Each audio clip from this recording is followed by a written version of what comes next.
12 November 1996 Boeing 747 বিমান দিল্লীৰ পৰা Saudi আৰব mid air ক্ৰেশ 349 গৰাকী যাত্ৰীৰ মৃত্যু সেই ঘটনা আৰু আজিৰ ঘটনা 12 জুন 2025 আহমেদাবাদৰ সৰ্দাৰ বল্লভভাই পটেল বিমানবন্দৰ নিশ্চিত নহয় যদিও 242 জনকৈ যাত্ৰীৰে মৃত্যুৰ আশংকা কৰা হৈছে এটা এনেকুৱা খবৰ যি গুটেই দেশকে জুকাৰি গৈছে 2025 চনে আৰু কিমান মানুহৰ প্ৰাণ লব হেয়া এতিয়া মানুহে ভাবিবলৈ বাধ্য হৈছে এটাৰ পাছত আন এটা বেয়া খবৰ এটাৰ পাছত আন এটা বেয়া খবৰ মৃত্যুৰ খবৰ হত্যাৰ খবৰ আৰু তাৰ পাছত এনেকুৱা এটা অনাকাংক্ষিত ঘটনাই হয়তো শ শ পৰিয়ালৰ মাজত একেটা মুহূৰ্ততেই অমানিশা নমাই আনিলে 242 জন আৰোহী লৈ বিমানবন্দৰৰ পৰা ৰানৱেৰ পৰা উৰা মাৰিছিল Boeing 7878 Dreamliner বিমানখনে কিন্তু টেক অফৰ 5 মিনিটৰ ভিতৰতে ঊৰ্ধ্বমুখী বিমানখন হঠাৎ নিম্নগামী হ'ল ভিতৰত হাহাকাৰ লাগিল মেডে কল কৰা হ'ল যিটো সচৰাচৰ বিমানৰ ভিতৰৰ পৰা সহায় বিচাৰি কৰা হয় কিন্তু তাৰ পাছত নো ৰেছপন্ড আৰু তাৰ পাছত এটা ভয়ংকৰ বিস্ফোৰণৰ শব্দ আৰু আনফালে এটা বৃহৎ অগ্নিকুণ্ড যদি সম্ভৱ হয় এবাৰ দৃশ্যটো দেখুৱাম ঠিক বিমানবন্দৰৰ গাতে লাগি থকা চিকিৎসকৰ হোষ্টেলত গৈ এই সুবৃহৎ বিমানখন ইণ্টাৰনেশ্যনেল প্লেনখন পৰিলগৈ এক মুহূৰ্তৰ বাবে সকলো মৌন হৈ পৰিল আৰু সেই মৌনতাৰ পাছত চাৰিওফালে হাহাকাৰ হোৱা দোৱা লাগিল বিমানবন্দৰৰ ভিতৰত হওক বা বাহিৰত হওক সকলোফালে হোৱা দোৱা ৰেস্কিউ টিম ওলাই গ'ল তিনিটা তৰপত ওলাই গ'ল সকলোৱে ৰেস্কিউ কৰিবলৈ উদ্ধাৰ কৰিবলৈ অভিযানত নামি পৰিল এটা সময়ত গৈ জুই নিৰ্বাপিত হ'লগৈ কিন্তু তাৰ পাছত সকলোৱে এটা কথা উপলব্ধি কৰিলে ক'ৰবাত বেছি দেৰি হৈ গ'ল নেকি কাৰো বাচি থকাৰ খবৰ পোৱা যোৱা নাই অতি শেহতীয়াকৈ এজন লোক আহত অৱস্থাত পোৱা যোৱা বুলি খবৰ পোৱা গৈছে হঠাৎ এনেকুৱা এটা ঘটনা যাৰ উত্তৰ কাৰো হাতত নাই এটা গুজৰাটত গোটেই দিল্লীখন উবুৰি খাই পৰিছে গৃহমন্ত্ৰীকে ধৰি সকলো গুজৰাটত প্ৰধানমন্ত্ৰীয়ে ঘটনাৰ পুংখানুপুংখ খবৰ ৰাখিছে এই বিমানখনত আছিলে গুজৰাটৰ প্ৰাক্তন মুখ্যমন্ত্ৰী বিজয় ৰূপানী তেখেতৰো মৃত্যু হ'ল ইতিমধ্যেই হেয়া নিশ্চিত কৰা হৈছে কিন্তু এই ঘটনাৰ পাছত এতিয়া বহু কথাৰ উদ্ৰেক ঘটিছে Boeing 787 Dreamlineৰৰ সেফটিক লৈ সুৰক্ষাক লৈ পাইলটৰ কাৰিকৰী সক্ষমতাক লৈ টেকনিকেলিটিজক লৈ কোনোবাই কৈছে একাধিক চৰাইৰ সৈতে খুন্দা মাৰিছিল আন একাংশইতো এই গোটেই ঘটনাত ৰহস্যৰ গুণ পাইছে তৃতীয় শক্তিৰ উমান কৰিছে বহু কথাই এতিয়া সামাজিক মাধ্যম আৰু সংবাদ মাধ্যম আৰু সামাজিকভাৱে চৰ্চালৈ আহিছে কি হ'ল কিয় হ'ল কেনেকৈ হ'ল এই সকলোবোৰ এটা প্ৰশ্ন উত্তৰ হয়তো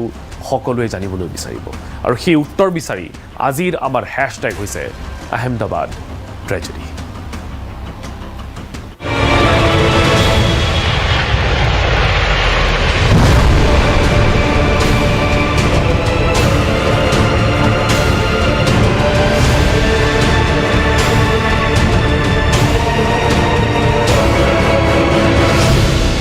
বিমানখনত যাত্ৰীৰূপে আছিল গুজৰাটৰ প্ৰাক্তন মুখ্যমন্ত্ৰী বিজয় ৰূপানী আছিল 53 গৰাকী ব্ৰিটিছ নাগৰিক 7 গৰাকী পৰ্তুগীজ নাগৰিক আৰু এগৰাকী কানাডাৰ নাগৰিক পাইলট বিমান কৰ্মচাৰীসহ মুঠ 242 গৰাকী লোকক কঢ়িয়াই নিয়া এয়াৰ ইণ্ডিয়াৰ 171 বিমানখন টেক অফৰ 5 মিনিটৰ ভিতৰতে খহি পৰে আকাশমাৰ্গৰ পৰা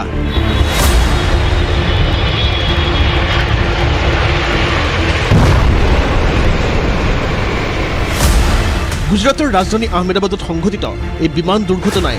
দেশজুৰি গভীৰ শোকৰ ছাঁ পেলোৱাৰ লগতে বিশ্বজুৰি সৃষ্টি কৰিছে উৎকণ্ঠা উদ্বিগ্নতাৰ আহমেদাবাদৰ সৰ্দাৰ বল্লভভাই পেটেল বিমানবন্দৰৰ পৰা লণ্ডন অভিমুখে উৰা মাৰিছিল এই বিমানখনে मेरी साली था वो खम्बिसर थी लंदन जा रही थी हमारी बहन जा रही थी लंदन जाने से पहले ही क्रैश हो गया प्लेन 9 लोग को बचा लिया है हमने और शायद दूसरे तो गंभीर हालत में है वो बचे तो नहीं है यहाँ पे जिस बिल्डिंग के ऊपर गिरी है वो डॉक्टर्स का हॉस्टल है 12 জুন বৃহস্পতিবাৰৰ দিনটো পৰিগণিত হৈছে ভাৰতবৰ্ষৰ বিমান পৰিবহণৰ ক্ষেত্ৰখনৰ বাবে এটা ক'লা দিন ৰূপে বিমানখনৰ প্ৰথম শাৰীতে অৰ্থাৎ 2D নম্বৰ আসনৰ যাত্ৰী আছিল গুজৰাটৰ প্ৰাক্তন মুখ্যমন্ত্ৰী তথা ৰাজ্যসভাৰ প্ৰাক্তন সাংসদ বিজয় ৰূপানী 1:40 বিমানখনে উৰা মাৰিছিল কিন্তু 12 বছৰ পূৰ্বে প্ৰথম উৰণ আৰম্ভ হোৱা Boeing 787 Dreamliner বিমানখনৰ যেন এই 12 বছৰীয়া উৰণ অৱতৰণ প্ৰক্ৰিয়া বৃহস্পতিবাৰৰ দিনটো আছিল অশুভ উৰণৰ ঠিক 5 মিনিটৰ ভিতৰতে বিমানখনে বিমানবন্দৰটোৰ নাতিদূৰৰ মেঘানী নগৰ এলেকাত হঠাৎ তললৈ খহি পৰে বিমানখনে তীব্ৰ গতিৰে নামি আহি খুন্দা মাৰে এটা ঘৰৰ মুধচাত তাৰ পিছতে দপদপাই জ্বলি উঠে বিমানখন যি স্থানত বিমানখন ভূপতিত হ'ল সেই স্থানৰ জনবসতি বৰ ঘন নহয় যদিও কেইবাটাও অট্টালিকা আছিল তাত আৰু স্থানীয় এখন অসামৰিক চিকিৎসালয়ৰ চিকিৎসক আৰু নাৰ্ছসকলক ৰখা এটা হোষ্টেলত পৰেহি বিমানখন গোটেই অঞ্চলটো লগে লগে ক'লা ধোঁৱাই আৱৰি ধৰাৰ লগতে বিয়পি পৰে জুই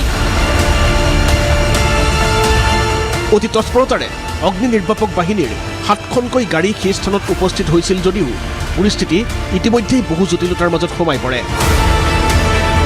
তাৰ পিছত অগ্নি নিৰ্বাপনৰ লগতে চলিল উদ্ধাৰ অভিযান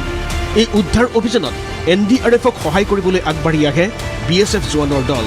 কিন্তু বিয়লি 5 বজালৈকে এই বিমান দুৰ্ঘটনাত আহত বা নিহত লোক সন্দৰ্ভত কোনো তথ্য সদৰি কৰা নাই গুজৰাট চৰকাৰ বা অসামৰিক বিমান পৰিবহণ বিভাগে পিছে বিমানখনৰ যাত্ৰীসকলৰ লগতে 2 পাইলট আৰু কেবিন ক্ৰুসকলৰ যি তালিকা প্ৰকাশ কৰা হৈছে তাত দেখা গৈছে মণিপুৰৰ দুগৰাকী যুৱতীৰ নাম এগৰাকী হৈছে থৌবল জিলাৰ মেইতে সম্প্ৰদায়ৰ জ্ঞানথৈ শৰ্মা তেওঁ আছিল এয়াৰ হোষ্টেজ আনগৰাকী কুকি সম্প্ৰদায়ৰ যুৱতীৰ নাম লামনুন থিয়েম সিংছন তেওঁ আছিল বিমানখনৰ কৰ্মচাৰী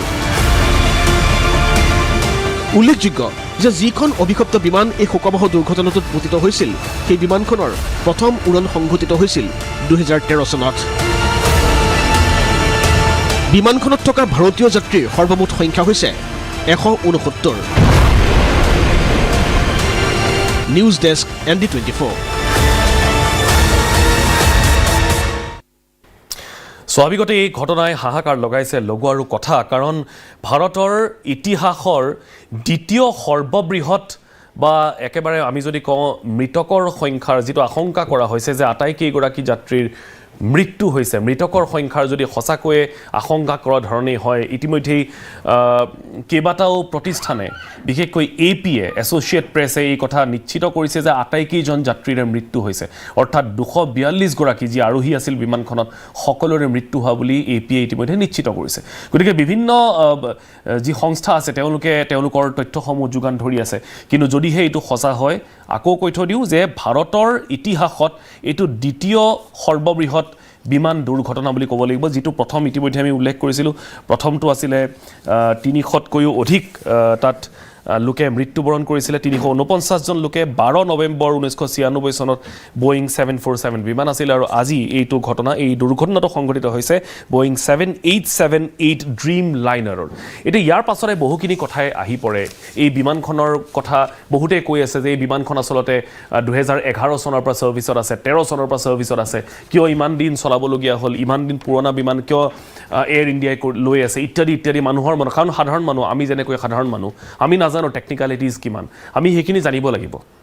গতিকে হেখিনি জানিবৰ বাবে আজি আমি এই অনুষ্ঠানটোত কেইবাগৰাকীও বিশেষজ্ঞক আমি আমন্ত্ৰণ জনাইছো আৰু এই মুহূৰ্তত মই প্ৰথমতে চিনাই কৰি দিওঁ আমাৰ সৈতে এই মুহূৰ্তত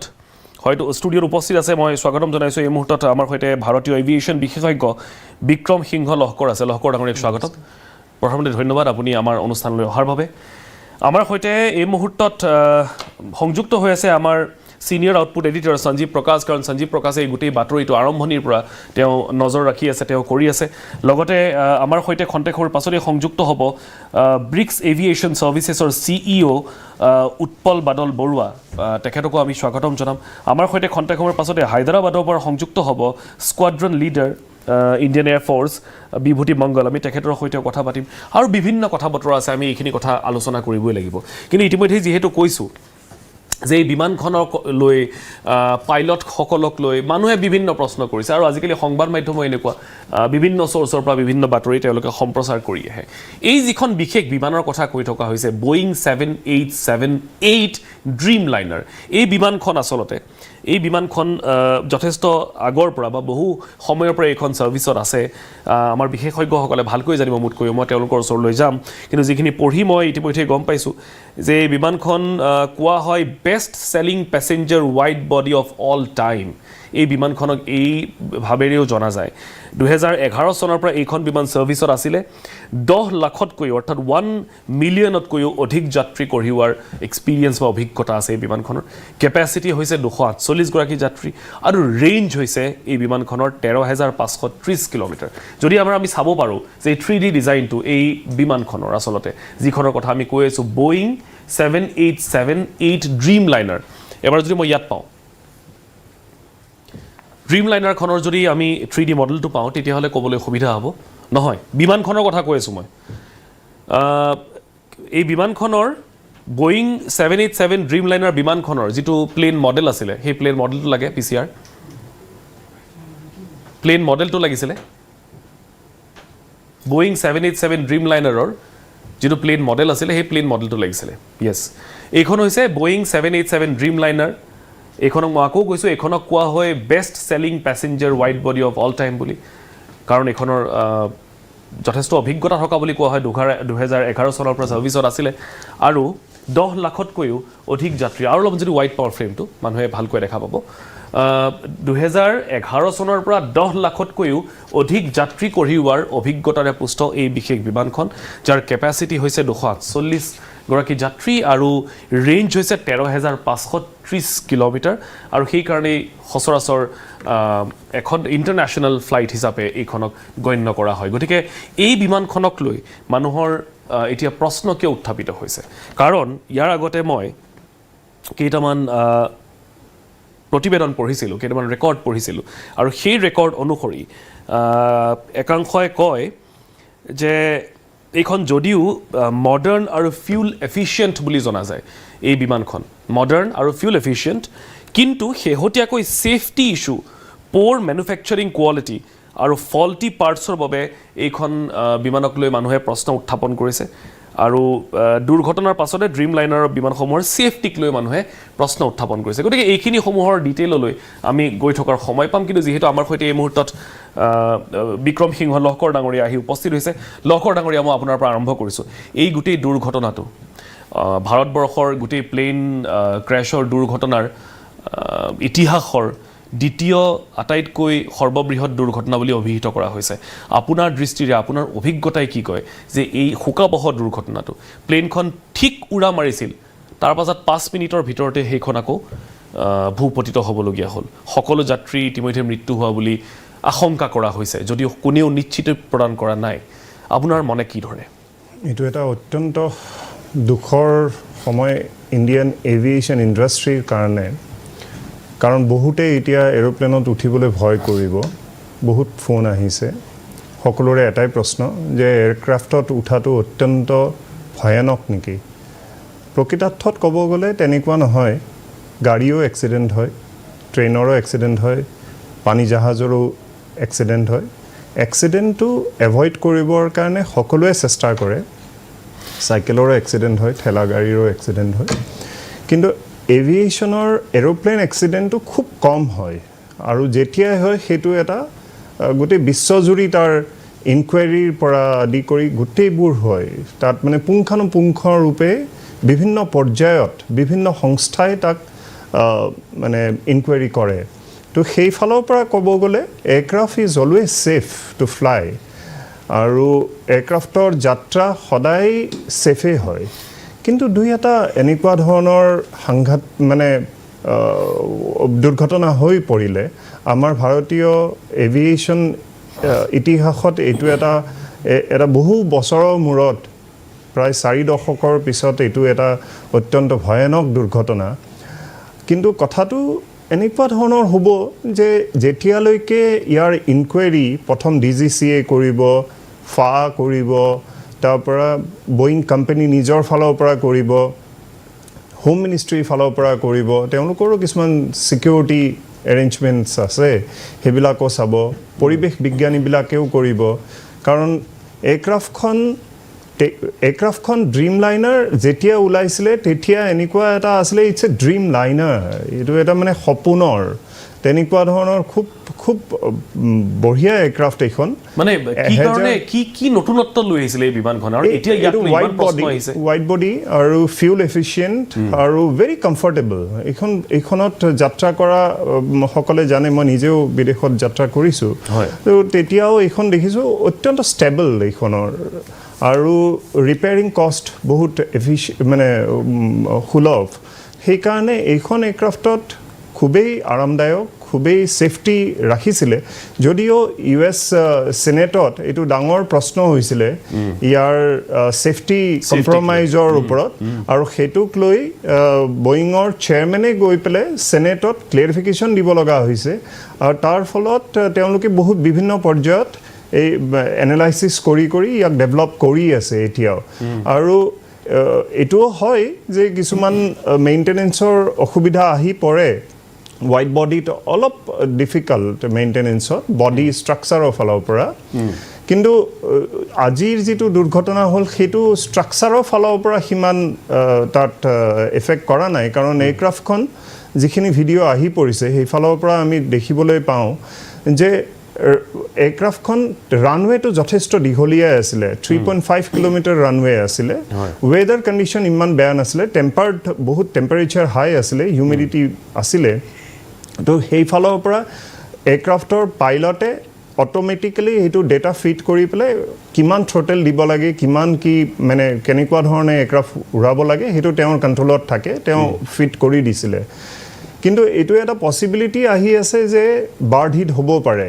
এটা ইঞ্জিনতো হ'ব পাৰে দুটা ইঞ্জিনতো হ'ব পাৰে যেটো আমাৰ নিউয়ৰ্কৰ এয়াৰক্ৰাফ্টত সিমিলাৰ এনেকুৱা ধৰণৰ এটা এক্সিডেন্ট হৈছিলে হাডসন ৰিভাৰত সো সেই সময়তো এই ধৰণৰ কথা আহি পৰিছিলে এটো বাৰ্ড হিট হৈ গৈছিলে দুইটা ইঞ্জিন ফেইলাৰ হৈছিলে এই এয়াৰক্ৰাফ্টখন জাস্ট 300 ফিট ৰিচ কৰাই নাছিলে মানে ল্যান্ডিং গিয়াৰ তেতিয়ালৈকে আপ হোৱাই নাই আৰু এয়াৰক্ৰাফ্টখন ল্যান্ডিং গিয়াৰ তেতিয়া ইতিমধ্যে হ'বই লাগিছিলে কিন্তু পাইলটে ল্যান্ডিং গিয়াৰ আপ কৰিব পৰা নাই কাৰণ ফ্ল্যাপ তেতিয়াও মানে পজিশনত আহা নাই এতিয়া কন্ট্ৰোল সিস্টেমৰ কি হৈ আছে হেতু এতিয়াতে নুই কৰিব নোৱাৰি কন্ট্ৰোল সিস্টেম বুধা অপাৰেটিভ হৈ আছে কাৰণ এয়াৰক্ৰাফ্টখন মানে খুব বেলেগ ধৰণে মুভমেন্ট কৰা নাই এটো স্টেডি উঠিবলৈ লৈছিলে মানে ল'ব নোৱাৰিলে নোজ আপ কৰিব নোৱাৰিলে পাইলটে বহুতবাৰ চেষ্টা কৰিছে নোজ আপ কৰিব নোৱাৰিলে তাৰ ফলত এটো মানে পাৱাৰ ল'বই নোৱাৰিলে এতিয়া হেতু হ'ব পাৰে ফিউল লাইনৰ প্ৰবলেম আহিব পাৰে বা অইন কিছুমান আহিব পাৰে হয়তো শব্দ ইঞ্জিনৰ বহুত বেছি শব্দ হৈ আছিল যিখিনি ভিডিও আহি পৰিছে তাৰ ফলত পাব্লিকে দেখিছে ইঞ্জিনৰ বিভিন্ন ধৰণৰ ভয়ংকৰ শব্দ আহি আছিল ইঞ্জিনৰ পৰা তাত টেকনিক্যাল ইঞ্জিন ফেইলাৰ আহিব পাৰে আৰু এটা ইঞ্জিনেৰে যদি ফেইলাৰ হয় তেতিয়া হলে আনটো ইঞ্জিনে টেক অফ কৰিব লাগিছিলে কিন্তু ব্যাকআপ ইঞ্জিনেও মানে কৰিব নোৱাৰিলে কিয় নোৱাৰিলে এটো মানে হেতু ফ্লাইট ডেটা ৰেকৰ্ডিং যেতিয়া এনালাইসিস হ'ব থৰো ইনভেষ্টিগেশন হ'ব তেতিয়া আহি পৰিব লগৰ ডাঙৰীয়া মানে হেতু কথা আপুনি যেটো উল্লেখ কৰিছে মই অনুষ্ঠানটোৰ আগতে কিছু যিমানখিনি সময় পালো মই পঢ়িলো আপোনাৰ কথাখিনিকেই কৈছে যিখিনি এক্সপাৰ্ট আছে মই দেখিলো এভিয়েশ্যন এক্সপাৰ্ট সঞ্জয় লজাৰ তেখেতেও কৈছে যে এটো চৰাইৰ হৈতে সংঘৰ্ষৰ পৰা ভুল টেক অফ কনফিগাৰেশনলৈ বিভিন্ন কাৰণ হ'ব পাৰে তাৰ পাছত একাংশই কৈছে যে the plane's engine seems to have lost thrust its landing gears were also still down তেওঁলোকে উল্লেখ কৰিছে এটা আপোনালোকে ভালকৈ জানিব এই টেকনিক্যালিটিজ কিন্তু মানে আচৰিত কথাটো হ'ল আপুনি যেটো কথা কৈছে যে দুটা ইঞ্জিন থাকে প্লেনত আমি সেইখিনি অন্ততঃ জানো সকলোৱে এটা বেকআপ ইঞ্জিন থাকেই যে যদিহে এটা ইঞ্জিনে কাম কৰা বন্ধ কৰি দিয়ে তেতিয়াহ'লে আনটো ইঞ্জিনে যাতে প্লেনখনক অন্ততঃ এটা সেফ পজিশ্যনলৈ লৈ যাব পাৰে কিন্তু কি এনেকুৱা ঘটিল যে মাত্ৰ সেই 5 মিনিটৰ ভিতৰতেই উৰণ স্তৰলৈ যোৱাৰ ঠিক আগমুহূৰ্ততেই বিমানখন আকৌ নিম্নগামী হ'ল তাৰ পাছত এনেধৰণে সেই হোষ্টেলটোৰ ওপৰত পৰিলগৈ এবাৰ যদি আমি গুগল মেপত গোটেই বস্তুখিনি চাওঁ তেতিয়া আপোনালোকে ভালকৈ অনুমান কৰিব পাৰিব মোৰ মেপখন লাগে কেনেকৈ আচলতে সেই মেপত তেওঁলোকে খুব স্পষ্টকৈ দেখাইছে আচলতে গোটেই ঘটনাটো ঘটিছিল কেনেকৈ এইখন হৈছে সেই মেপখন পজ কৰি ৰাখিব 13:30 তাৰমানে 1:30 প্লেন ট্ৰান্সমিটছ পজিশ্যন অন ৰানৱে এইটো হৈছে ৰানৱেটো আৰু 13:38 অৰ্থাৎ 1:38 last signal after take off মানে টেক অফৰ পাছত শেষৰটো ছিগনেল যে শেষবাৰৰ বাবে যি ছিগনেল প্ৰেৰণ কৰিছিল বিমানখনে সেই ছিগনেলটো আছিলে 1:38 আৰু তাৰ পাছত ঠিক এই পইণ্টটোৰ পৰা এই পইণ্টটোৰ ভিতৰত ঠিক এইখিনি সময়ৰ ভিতৰতেই গোটেই ঘটনাটো ঘটি গ'ল প্লেন ক্ৰেশেছ ইনটু ডক্টৰ্ছ হোষ্টেল অৰ্থাৎ এই খুব কম ডিষ্টেঞ্চৰ ভিতৰত ইয়ালৈকে উৰা মাৰি খুব সম্ভৱ এইখিনিলৈকে তেওঁলোকে ছিগনেলটো পায় তাৰ পাছত তেওঁলোকে ছিগনেল লছ কৰিলে বা তেওঁলোকে কোনো ধৰণৰ ছিগনেল দিব নোৱাৰিলে আৰু তাৰ পাছত এই প্লেনখন ক্ৰেছ হ'ল অৰ্থাৎ মে ডে কল বুলি আপোনালোকে ভালকৈ জানিব যিটো তেওঁলোকৰ কল আছিলে তেওঁলোকে হেল্প বিচাৰিছিলে সামথিং হেপেণ্ড ইনসাইড কিন্তু তাৰ পাছত একো ৰেছপন্স পোৱা নগ'ল আৰু তাৰ পাছত এটা ডাঙৰ শব্দ মানুহে শুনিলে আৰু তাৰ পাছত এই ঘটনাটো ঘটিল এবাৰ গুগল আৰ্থত যদি চাই তেতিয়া আৰু ভালকৈ আপোনালোকে গোটেই বস্তুটো বুজি পাব এবাৰ এইটো চাওক এইখন হৈছে সেই গুগল আৰ্থৰ একদম একজেক্ট যিটো পজিশ্যন দেখুওৱা হৈছে এইটো ৰানৱেটো আৰু ৰানৱেৰ পৰা এনেধৰণে এই বিমানখন আগবাঢ়ি আহি ঠিক টেক অফ কৰিলে টেক অফৰ পৰা অলপমান ডিষ্টেঞ্চত আছিলে হোষ্টেল কেইটা এইকেইটা হৈছে হোষ্টেল এই হোষ্টেল কেইটাৰ ওপৰত এই ঠিক ইমানখিনি দূৰত্বতে এই ঘটনাটো ঘটিছে ইয়াত একেলগে একাধিক হোষ্টেল আছিল আৰু ইয়াৰে এই হোষ্টেলটোৰ ওপৰত গৈ বিমানখন ক্ৰেছ কৰিছে এই ইমানখিনিয়ে ঘটনা মাত্ৰ 5 মিনিট মানে 3 পৰা 5 মিনিট বুলি কৈছে 3 পৰা 5 মিনিটৰ ভিতৰতে এই গোটেই ঘটনাটো ঘটি গ'ল কোনেও একো আওভাওকে নাপালে আচলতে যে ঘটিল কি কেনেকৈ ইমান ডাঙৰ ঘটনা এটা ঘটি গ'ল কেনেকৈ এই ইণ্টাৰনেশ্যনেল ফ্লাইটখন যিখন হয়তো লহকৰ ডাঙৰীয়া ভালকৈ জানিব যে ইণ্টাৰনেশ্যনেল ফ্লাইট হিচাপে তাত বহু স্ক্ৰুটিনিজ থাকে নহয় জানো উৰাৰ আগতে তেওঁলোকে বহুত পৰীক্ষণ নিৰীক্ষণ থাকে কাৰণ এটা দীঘলীয়া যাত্ৰাত তেওঁলোকে যাব তেওঁলোকে মাজত ক'তো তেওঁলোকৰ ষ্টপ নাথাকে বহু বিমানত এনেকুৱা হয় যে তেওঁলোকে ডাইৰেক্ট এখন দেশৰ পৰা আন এখন দেশলৈ যায় গতিকে এই ধৰণে এই বিমানখনৰ যিটো দুৰ্ঘটনা ঘটিল বহুতেই কিন্তু একাংশ মোৰ ইতিমধ্যেই একাংশই ফোনো কৰিছে যে তেওঁলোকে সন্দেহ কৰিছে গোটেই ঘটনাটোক লৈ যে কেনেকৈ হ'বলৈ পাৰিলে ইয়াত তেওঁলোকে কোৱা অনুসৰি ইয়াত কিবা তৃতীয় শক্তি জড়িত হৈ আছে নেকি কোনোবাই উদ্দেশ্য প্ৰণোদিতভাৱে এই ঘটনাটো ঘটাইছে নেকি এইটো এটা ইণ্টাৰনেশ্যনেল এটা কনস্পিৰেচি হ'ব পাৰে নেকি কাৰণ সেই বিমান বন্দৰেৰে দিনটোত 100খন বিমান অহা যোৱা কৰে 100খন বিমান টেক অফ কৰে 100খন বিমান লেণ্ডিং কৰে কিন্তু সেই বিমানখনকে কিয় ভিডিঅ' কৰি থকা হৈছিল আৰম্ভণিৰ পৰা এই ধৰণৰ প্ৰশ্ন কিন্তু মানুহে উত্থাপন কৰিছে আৰু কৰিবই কাৰণ মানুহৰ মনত এতিয়া বিভিন্ন প্ৰশ্ন আহিব সঞ্জীৱ প্ৰকাশ এই মুহূৰ্তত আমাৰ সৈতে আছে সঞ্জীৱ প্ৰকাশে যিহেতু এই গোটেই ঘটনাটো একেবাৰে ঘটাৰ সময়ৰ পৰা এতিয়ালৈকে তেওঁ ট্ৰেক কৰি আছে গতিকে সঞ্জীৱ প্ৰকাশ ইতিমধ্যে আমি যিখিনি শেহতীয়া আপডেট পাই আহিছিলোঁ এছ'চিয়েট প্ৰেছৰ মতে আটাইকেইগৰাকী যাত্ৰীৰে মৃত্যু হৈছে কিন্তু অলপ সময়ৰ আগতে আমি গম পালোঁ যে এজন যাত্ৰীক জীৱনতে উদ্ধাৰ কৰা বুলি আমি কিছু তথ্য পাইছোঁ এই গোটেই তথ্যবিলাকৰ অথেণ্টিচিটিটো আপুনি লাভ কৰিছে নেকি অথেণ্টিক তথ্য কিবা আহি পৰিছে নেকি এতিয়ালৈকে মানস যাত্ৰী কেবিন ক্ৰিউ পাইলট সকলো মিলি প্ৰায় 242জন মুঠ 242জন আৰোহী আছিলে বিমানখনত আৰু বিমানখনৰ যিটো দুৰ্ঘটনাটো হোৱাৰ যিটো প্ৰক্ৰিয়া বা যি ধৰণে বিমানখন দুৰ্ঘটনাগ্ৰস্ত হ'ল বা তাৰ পিছত আমি যিসমূহ ভিডিঅ' দেখিছোঁ সেই ভিডিঅ'সমূহ চালে এটা কথা কিন্তু স্পষ্ট হৈ যায় বিমানখনৰ যদি কোনোবা যাত্ৰী বাচি আছে বা তেওঁলোকৰ প্ৰাণ ৰক্ষা পৰিছে তেওঁ কিন্তু অতি সৌভাগ্যৱান বুলি ক'ব লাগিব ঠিক তেনে এজন বিমান যাত্ৰীৰ ভিডিঅ' কিছু সময় পূৰ্বে ভাইৰেল হৈছে তেওঁ এজন দমন ডিউৰ এজন যাত্ৰী আছিলে তেওঁ লেচেষ্টাৰ শ্বেয়াৰলৈ যাবলৈ তেওঁ বিমানখনত আছিল নে তেওঁ হোষ্টেলত আছিলে মই ঠিক ধৰিব পৰা নাই বিমানৰ যাত্ৰী আছিল তেওঁ মই তাকে কৈছোঁ তেওঁ বিমানখনত আছিল আৰু তেওঁ লেচেষ্টাৰলৈ যাবলৈ তেওঁ বিমানখনত উঠিছিল বুলি পেলাই মই পুনৰ উল্লেখ কৰিছোঁ এটা ভাইৰেল ভিডিঅ' সেই ভাইৰেল ভিডিঅ'টোত সেই ধৰণে প্ৰকাশ পাইছে আৰু কিছু সময় পূৰ্বে ৰাষ্ট্ৰীয় সংবাদ মাধ্যমৰ কেইবাটাও প্ৰতিষ্ঠানে বাতৰি প্ৰকাশ কৰিছে তেওঁলোকৰ মতে কিন্তু তেওঁ বিমানখনত আছিল আৰু বিমানখনৰ পৰা তেওঁ কি ধৰণে ৰক্ষা পৰিলে বা তেওঁ কি ধৰণে তাৰ পৰা নিজকে প্ৰাণ বচাবলৈ সক্ষম হ'ল সেইটো কিন্তু এটা আচৰিত কথা আৰু সেইটো তেওঁ নিজেই মুখ খুলিলেহে ধৰিব পৰা যাব কিন্তু এইটো কথা ঠিক যে বিমানখনত যিসকল যাত্ৰী আছিলে মুঠ 53জন ব্ৰিটিছ নাগৰিক আছিলে 169জন ভাৰতীয় যাত্ৰী আছিলে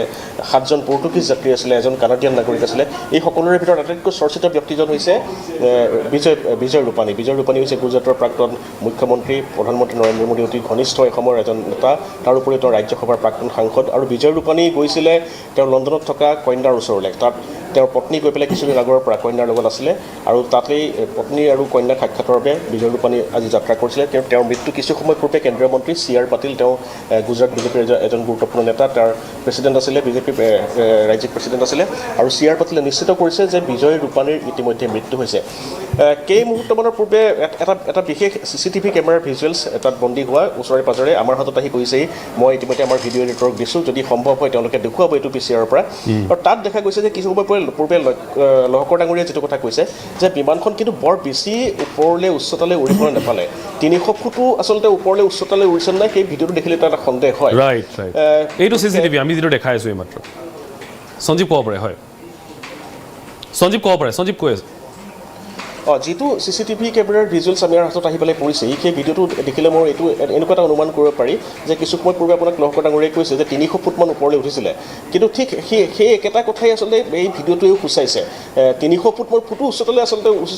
উৰা মাৰিবলৈ সক্ষম হৈছিল নে বা উঠিবলৈ সক্ষম হৈছিল নে এইটো এটা সন্দেহ আছে আৰু তাৰ পৰা বিমানখন সম্পূৰ্ণ তললৈ নামি যায় এটা হোষ্টেলত খুন্দা মাৰে আৰু সেই হোষ্টেলটোত কিন্তু এইখিনি সময়ত যিহেতু ছামাৰ ভেকেশ্যন চলি আছে গৰমৰ বন্ধ চলি আছে সাংঘাতিক গৰম গুজৰাটত অসমতকৈও বহুত বেছি গৰম সকলোৱে জানে এইটো কথা ছামাৰ ভেকেশ্যন চলি থকাৰ বাবে সেই হোষ্টেলটোত আৱাসীৰ সংখ্যা কম আছিল বুলি জানিব পৰা গৈছে তাত ওচৰতে যিখন চিভিল হস্পিটেলত আচলতে গোটেই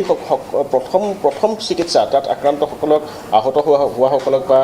বা সেই বিমান দুৰ্ঘটনাত পতিত হোৱাসকলক প্ৰথমতে যিখন চিভিল হস্পিটেললৈ লৈ যোৱা হৈছে সেই অসামৰিক চিকিৎসালয়খনৰে হোষ্টেল সেই যিটো হোষ্টেল তাত কমেও তাত কনিষ্ঠ চিকিৎসক প্ৰশিক্ষণপ্ৰাপ্ত চিকিৎসক আৰু নাৰ্ছসকল তাত থাকে আৰু কমেও 50জন আৱাসী সেইখিনি সময়ত আছিলে তাৰে এগৰাকী আৱাসীৰ মাকৰ কিছু সময় পূৰ্বে আমি ভাষ্য পাইছোঁ তেওঁ সংবাদ প্ৰতিষ্ঠানে প্ৰকাশ কৰিছে তেওঁ সেই মাকগৰাকীয়ে কৈছে যে সেই তেওঁৰ পুতেক কিছু সময় পূৰ্বে আহিছিলে আহি পেলাই তাত হোষ্টেলত সোমাইছিলেহি কিন্তু তেওঁ গম পাই পেলাই দ্বিতীয় মহলাৰ পৰা তেওঁ জঁপিয়াই দিয়ে আৰু জঁপিয়াই পেলাই কিন্তু তেওঁ প্ৰাণ বচাবলৈ সক্ষম হয় যদিও তেওঁ কিছু আঘাতপ্ৰাপ্ত হৈছে জঁপিয়াই দিয়াৰ বাবে যিহেতু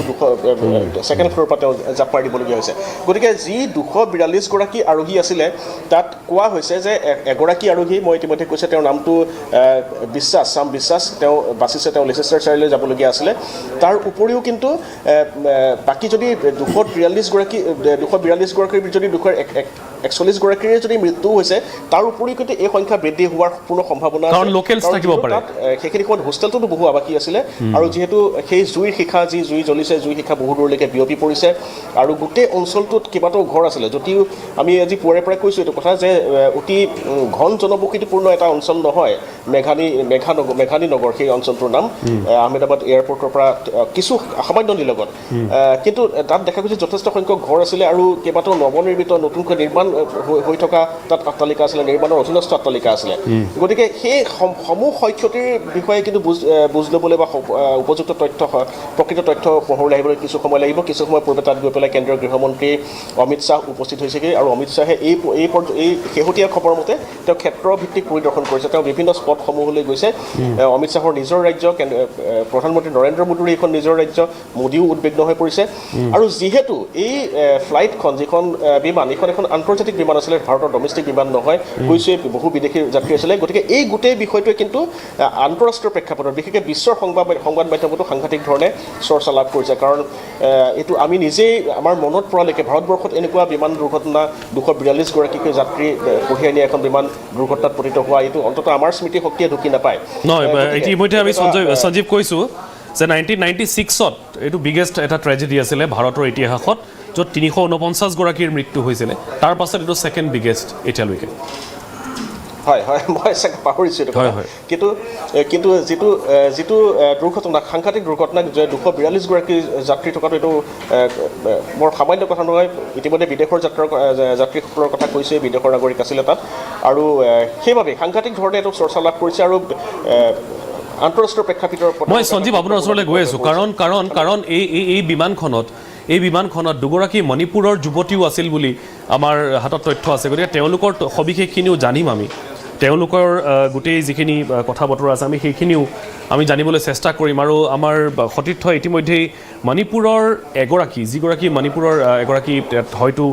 কেবিন ক্ৰু আছিল তেখেত মই বৰ ভালকৈ এতিয়ালৈকে গম পোৱা নাই হয়তো গম পাম অলপ সময় পাছতে নিশ্চিত তথ্য আহিব তেখেতৰ পৰিয়ালৰ ইতিমধ্যেই মন্তব্য আহিছে আৰু সেই ঘৰখনত এতিয়া শোকাকুল পৰিৱেশে বিৰাজ কৰিছে সেই ভিজুৱেলছসমূহ আমালৈ প্ৰেৰণ কৰা হৈছে আমি আপোনালোকক দেখুৱাম কিন্তু এই মুহূৰ্তত আমাৰ সৈতে যিহেতু বিক্ৰম সিংহ লহকৰ ডাঙৰীয়া আছে লহকৰ ডাঙৰীয়া এতিয়া যিখিনি কথা সঞ্জীৱ প্ৰকাশে ক'লে আপুনিও যিখিনি কথা উল্লেখ কৰিছে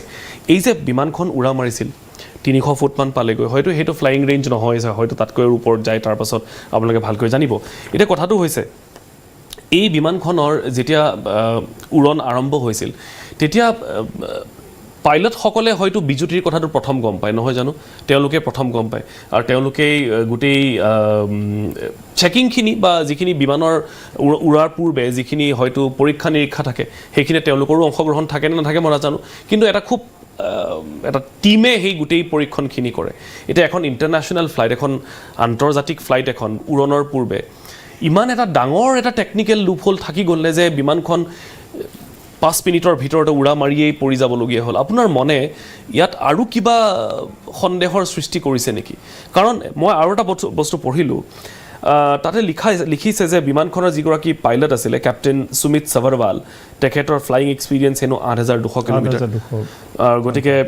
গতিকে এতিয়া আৰু এগৰাকী ক্লাইভ স্কুণ্ডাৰ আন এগৰাকী আছিলে গতিকে তেওঁলোকৰ দক্ষতাক লৈ কিন্তু মানুহে প্ৰশ্ন উত্থাপন কৰিছে আপুনি কেনেধৰণে বিশ্লেষণ কৰে কথাখিনি যিজন কেপ্টেইন আছিলে তেওঁ অকল নিজেই নহয় তেওঁ ট্ৰেইনাৰো আছিলে ৰাইট তেওঁ ট্ৰেইনাৰো আছিলে অত্যন্ত তেখেত এক্সপিৰিয়েঞ্চড 8200 ঘণ্টা কম নহয় বহুত বেছি আৰু সেই এয়াৰপৰ্টৰ পৰাই তেওঁ সঘনাই লণ্ডনলৈকে ফ্লাই কৰি থাকে অহা যোৱা কৰি থাকে তেওঁ গোটেই চিটুৱেশ্যনটো জানে সেইকাৰণে পাইলটৰ ফালৰ পৰা সেইটো একেবাৰে আমি নুই কৰিব পাৰোঁ হিউমেন ফেক্টৰৰ ফালৰ পৰা চাব গ'লে অত্যন্ত গৰম সেই এয়াৰপৰ্টৰ অঞ্চলটো অত্যন্ত গৰম আৰু দুপৰীয়াৰ সময় মানে গৰমৰ চৰম সীমা পাইছে এতিয়া যেতিয়া আমাৰ ইঞ্জিনিয়াৰ্ছবিলাকে যেতিয়া ফ্লাইট ৰিলিজ কৰাৰ আগে হয়তো মানে এইটো আমি স্পেকুলেট কৰাৰ নিচিনা আমি সন্দেহ কৰিব পাৰোঁ যে হয়তো তেওঁলোকৰ দ্বাৰা কিবা এটা ভুল থাকি যাব পাৰে ইঞ্জিনিয়াৰ্ছখিনিৰ কাৰণে যিখিনি ফ্লাইট ৰিলিজ কৰিছে ফাইনেল ৰিলিজ কৰিছে ফাইনেল চেকছখিনি হৈছিলে এজ পাৰ প্ৰচিডিউৰ তো সেই গৰমত তেওঁলোকে হয়তো কিবা থাকি যাব পাৰে হিউমেন ইৰাৰ থাকি যাব পাৰে সেইটো এটা নুই কৰিব নোৱাৰি আৰু সেই এয়াৰক্ৰাফ্টখনত যিহেতু সম্পূৰ্ণ পেছেঞ্জাৰ লোড আছিলে উইথ লাগেজ লোড মানে ফুল লোড আছিলে প্লাছ তাতে 80,000 লিটাৰ কেজি তাত ফিউল আছিলে 80 টন ফিউল আছে চ' 80 টন ফিউল মানে ফুল লোড আৰু সেইমতে পাইলটে গোটেইখিনি ডেটা লৈ ৱেডাৰৰ ডেটা গোটেই কণ্ডিশ্যনৰ ফ্লাইট মানে পেছেঞ্জাৰ লোড লাগেজ লোড গোটেইখিনি লোড লৈ পেলাই তেওঁ সেইমতে এয়াৰক্ৰাফ্টত ফিট কৰিছে আৰু এয়াৰক্ৰাফ্টৰ যিটো ছিষ্টেম আছে যিটো মানে তাৰ কম্পিউটাৰাইজ ছিষ্টেম আমি কম্পিউটাৰাইজ ছিষ্টেম বুলি কওঁ সাধাৰণতে কিন্তু এইটো অলপ বেলেগ টেকনিকেল চ' সেই ছিষ্টেমত তেওঁ ফিট কৰি দিয়াৰ পিছত কম্পিউটাৰ নিজে কিছু এনালাইচিছ কৰি ৰিজাল্ট লৈ সেইটো থ্ৰটেল দিবই কিমান ফিউল লাগিব তেওঁ থ্ৰটেলৰ সময়ত কিমান ফিউল দৰকাৰ হ'ব ইঞ্জিনক আৰু ইঞ্জিনে কিমান পাৱাৰ দিব লাগিব অট'মেটিক কেলকুলেশ্যন কৰি পেলাই ওলাই পেলাই সেইটো দিবই সেইমতে তেওঁক ৰিডিং দিব তেওঁ সেইমতে তাত থ্ৰটেল দিব সেইফালৰ পৰা পাইলটৰ কোনো প্ৰব্লেম হোৱা নাই বুলি গম পাব পাৰি কাৰণ তেওঁ মে' ডে দিয়াৰ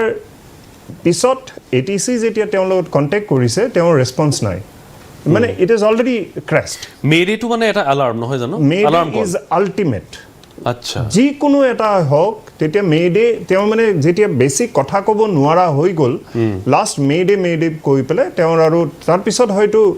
যদি এটিচিয়ে কণ্টেক্ট কৰে তেতিয়াহ'লে তেওঁ কমিউনিকেশ্যন কৰিব কিন্তু ইতিমধ্যে তেওঁ ক্ৰেছেই হ'ল এটিচি যেতিয়া তেওঁ মেডে পোৱাৰ লগে লগে এটিচি কণ্টেক্ট কৰিছে তেওঁৰ ৰেছপন্স নাই ইটছ ক্ৰেছড চ' পাইলটৰ সেইটো ফালৰ পৰা আমি সন্দেহ আনিব নোৱাৰোঁ কাৰণ তেওঁ চেষ্টা কৰিছে বহুবাৰ জাপ হৈছে ভিডিঅ'টোত যিখিনি ভিডিঅ' ভাইৰেল হৈছে সেইটো পাইলটে চেষ্টা কৰিছে জাপ কৰিব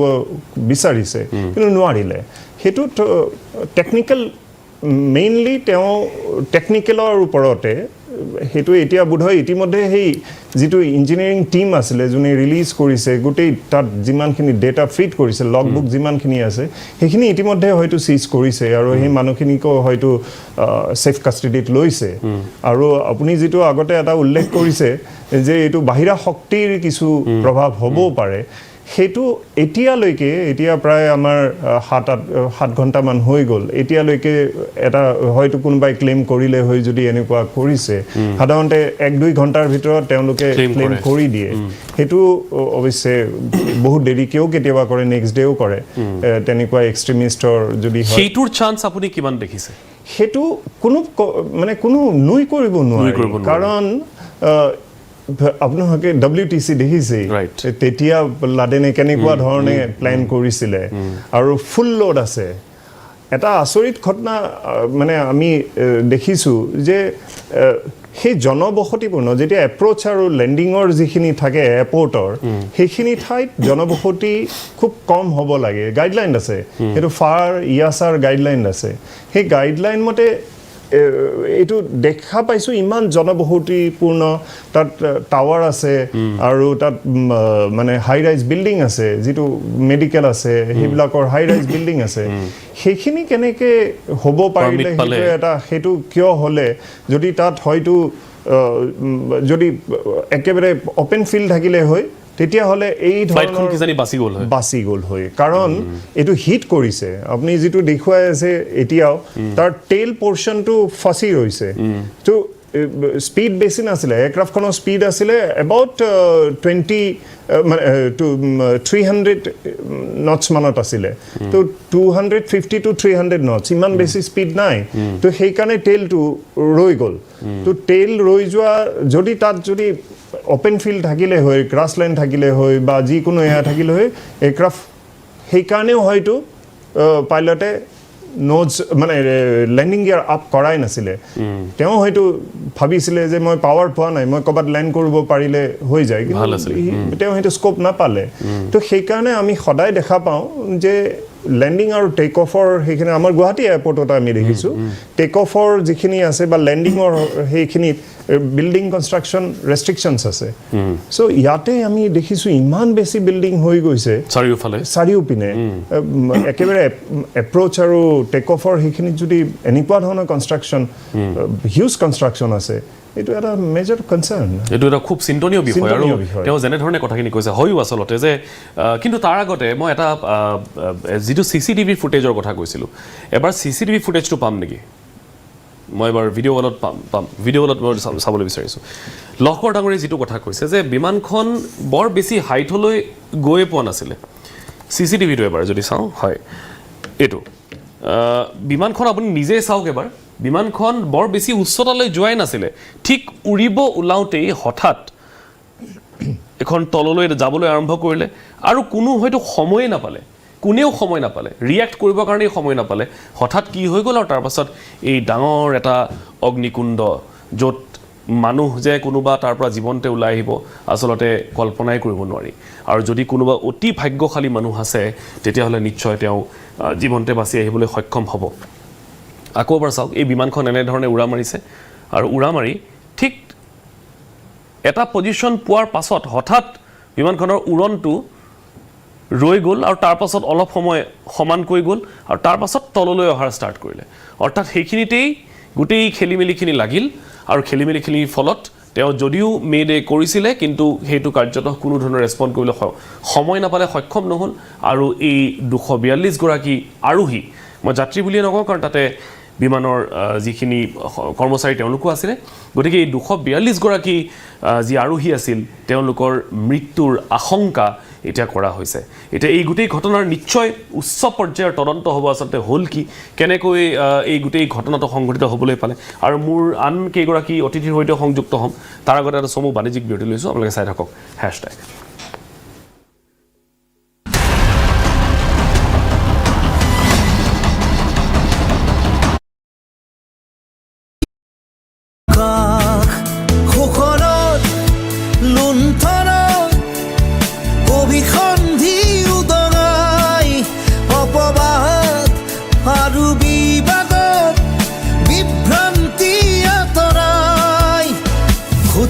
ধাৰৰ দায়িত্ব গধুৰ নহয় নহয় অভিনয়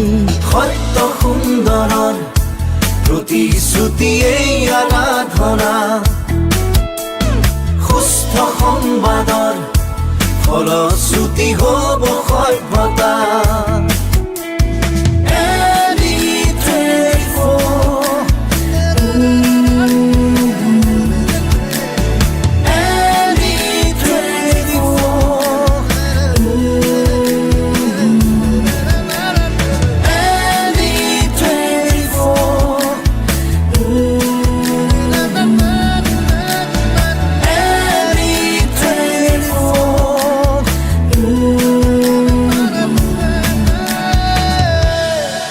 ND24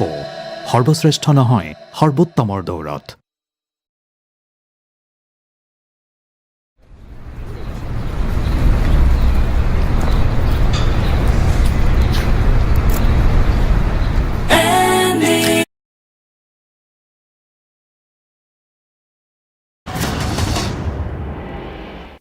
পুনৰ উভতি আহিছোঁ আপোনালোকে চাই আছে হেছটেগ আৰু আজি আমি কথা পাতি আছোঁ আহমেদাবাদ ট্ৰেজেডিৰ বিষয়ে এই মুহূৰ্তত আমি সংযুক্ত হৈছোঁ ব্ৰিক্স এভিয়েশ্যন ছাৰ্ভিচেছৰ CEO উৎপল বাদল বৰুৱা ডাঙৰীয়াৰ সৈতে বৰুৱা ডাঙৰীয়াক স্বাগতম জনাইছোঁ আৰু এই গোটেই ঘটনা প্ৰবাহ ইতিমধ্যে আপুনি ভালকৈ অৱগত কি হৈছে কেনেকৈ হৈছে গতিকে তথাপিও এতিয়া যিহেতু বহুখিনি কথাই এই দুৰ্ঘটনাৰ সৈতে সংগতি ৰাখি আলোচনাৰ মাজলৈ আহিছে মই আকৌ কৈছোঁ যে এই গোটেই দুৰ্ঘটনাৰ কাৰকসমূহক লৈ একাংশই বিমানখনৰ সক্ষমতাক লৈ প্ৰশ্ন কৰিছে একাংশই যিসকল পাইলট আছিল তেওঁলোকৰ দক্ষতাক লৈ প্ৰশ্ন উত্থাপন কৰিছে তাৰ পাছত তৃতীয় শক্তিৰ এই গোটেই ঘটনাৰ সৈতে জড়িত থকাৰো একাংশই দাবী উত্থাপন কৰিছে আপোনাৰ অভিজ্ঞতাই কি কয় আচলতে এই দুৰ্ঘটনাটো এটা স্বাভাৱিক দুৰ্ঘটনা নে ইয়াত কিবা অলপমান খেলি মেলি আপুনি দেখিবলৈ পাইছে হয় আজি যিটো এয়াৰক্ৰাফ্টখনৰ প্ৰফাইলটো চালে অনুমান কৰিব পাৰি যে পাইলটে ওপৰলৈ নিবৰ চেষ্টা কৰিছিলে কিন্তু সেইখন ওপৰলৈ নগ'ল ফ্লেপবিলাক খোলা আছিল ৰিয়াৰ হুইল খোলা হৈ আছিলে গতিকে আপুনি যদি মোক ব্যক্তিগতভাৱে সোধে মোৰ 30 বছৰীয়া এক্সপিৰিয়েঞ্চ লৈ পেলাই মই ক'ম যে এইটো এটা যান্ত্ৰিক বিজুতি যেনেই লাগিছে তাৰ কাৰণ আছে কাৰণ বিমানখন যেতিয়া তলত আছিলে সেই বিমানখনত কিছুমান চেক কৰে এয়াৰক্ৰাফ্ট মেইনটেনেন্স ইঞ্জিনিয়াৰে সেইখিনি নিশ্চয় আজিও চেক কৰিছিলে সেইখিনি সম্পূৰ্ণ নিশ্চয় শুদ্ধ হৈ আছিলে তাৰপিছত যেতিয়া টেক অফ কৰে টেক অফটো গৈয়ে চিধাই কৰা নাই তাৰ আগতে এয়াৰফিল্ডত নিশ্চয় ৰোল কৰিছে সেই সম্পৰ্কত এয়াৰ ট্ৰেফিক কণ্ট্ৰলাৰৰ লগত তেওঁলোকৰ কথা হৈছে তেওঁলোকে ক্লিয়াৰেন্স পাইছে তেতিয়ালৈকে ঠিক আছে টেক অফ কৰিছে যেতিয়া ক্লাইম কৰিবৰ চেষ্টা কৰিছে তেতিয়া এই দুৰ্ঘটনাটো সংঘটিত হৈছে অতি কম সময়ৰ ভিতৰতে তললৈ আহি গৈছে বেছি উঠিবই পৰা নাছিল তললৈ গুচি আহিছে আহি পেলাই সেই বিল্ডিংটোৰ ওপৰত মেডিকেল হোষ্টেল বিল্ডিংটোৰ ওপৰত ক্ৰেছ হ'ল গতিকে আপাত দৃষ্টিত চাবলৈ গ'লে যান্ত্ৰিক যেন লাগিছে আৰু হিউমেন ইৰ'ৰ যেন লগা নাই কিন্তু একো কথা আমি কোৱা উচিত নহয় কাৰণ ইয়াৰ পিছত প্ৰথম পদক্ষেপটো হৈছে আমাৰ দেশত ইণ্টাৰনেশ্যনেল চিভিল এভিয়েশ্যন অৰ্গেনাইজেশ্যনৰ পুৰা কাৰা নিৰ্দেশ মতে আমাৰ দেশতো এয়াৰক্ৰাফ্ট এক্সিডেণ্ট ইনভেষ্টিগেশ্যন ব্যুৰো আছে AAIB বুলি কয় তেওঁলোকে এতিয়া এনকুৱাৰী কমিটি ছেট আপ কৰিব তাত এয়াৰ ইণ্ডিয়াৰ লোক থাকিব বয়িঙৰ লোক থাকিব DGCA লোক থাকিব আৰু তেওঁলোকে তাৰপিছত আমাৰ হয়তো এয়াৰ নেভিগেশ্যন ছাৰ্ভিচ প্ৰভাইডাৰ থাকিব এই সকলোবিলাক লগ হৈ পেলাই তেওঁলোকে প্ৰকৃত কাৰণটো উলিয়াব কেনেকৈ উলিয়াব তাতো আপোনালোকে যাতে ব্লেক বক্সটো সকলোৱে সুধিছে FDR বুলি কয় ফ্লাইট ডাটা ৰেকৰ্ডাৰ আৰু তাৰ উপৰি আপোনাৰ ককপিট ভইচ ৰেকৰ্ডাৰ এই দুটাৰ পৰাই গোটেইখিনি তথ্য পোৱা যাব প্ৰথমটোৱে গোটেই বিমানখনৰ গতিবিধি তাৰ পাৰিপাৰ্শ্বিক অৱস্থাৰ কথা ক'ব আৰু দ্বিতীয়টোৱে আপোনাৰ কি ধৰণৰ কমিউনিকেশ্যন হৈছিলে কেনে ধৰণৰ ৰিডিং আছে ইকুইপমেণ্টবিলাকৰ সেই সম্পৰ্কে ক'ব কোৱাৰ পিছত আমি অতি সোনকালে নিশ্চয় গম পাম 2017 চনত হোৱা নিয়ম মতেতো 6 মাহৰ ভিতৰত আমি ৰিপৰ্টটো পাবই লাগে কিন্তু এই যিটো বিমান দুৰ্ঘটনাটো একেবাৰে চকুৰ আগত দেখকে হৈছে ক'তো বিচাৰি যাব লগা নহয় গতিকে ভাবিছোঁ আমি অতি সোনকালে ইয়াৰ জানিব পাৰিম আৰু তাৰ আগতে মই ভাবোঁ যে আমি যদি এতিয়া পাইলটক সন্দেহ কৰোঁ আমি যদি আন সন্দেহ কৰোঁ সেইটো বৰ মানে বৰ প্ৰফেচনেল কথা বুলি মই নাভাবোঁ মই ভাবোঁ যে আমি অকণমান সময় ৱেইট কৰিব লাগে আৰু মূল সত্য কি সেই সত্যটোৰ কাৰণে অকণমান অপেক্ষা কৰাটোৱে ভাল ঠিক আছে মই এবাৰ লকৰ ডাঙৰীৰ ওচৰলৈ যোৱাৰ আগতে মই সঞ্জীৱ প্ৰকাশ আপোনাৰ ওচৰলৈ যাবলৈ বিচাৰিছোঁ কাৰণ সঞ্জীৱ প্ৰকাশে কিবা এড কৰিবলৈ বিচাৰিম বুলি কৈছিলে সঞ্জীৱ প্ৰকাশ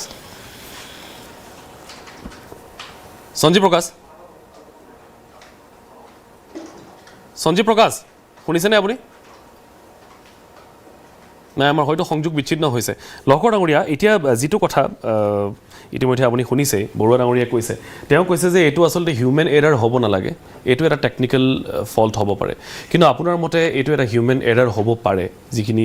আশংকা কৰিছে এতিয়া মই যদি এই কথাখিনি অলপমান বিশ্লেষণাত্মকভাৱে চাওঁ তেতিয়াহ'লে এটা হিউমেন এৰাৰৰ ফলত ইমান ডাঙৰ এটা ট্ৰেজেডি প্ৰায় 250 মানুহৰ মৃত্যুৰ কাৰক এটা হিউমেন এৰাৰ এইটো বৰ আচলতে এটা বৰ সেনচিটিভ কথা এইটো কিমান দূৰ একসেপ্টেন্স আছে এই গোটেই ঘটনা কাৰণ তদন্ত প্ৰক্ৰিয়ালৈ যদি যিখিনি মানুহে পৰীক্ষা নিৰীক্ষাখিনি কৰে প্ৰাক উৰণৰ যিখিনি উৰণৰ পূৰ্বৰ যিখিনি পৰীক্ষা নিৰীক্ষা কৰে সেইখিনিতো গোটেইখিনি তদন্তৰ আওতালৈ আহিব সকলোবোৰে আহিব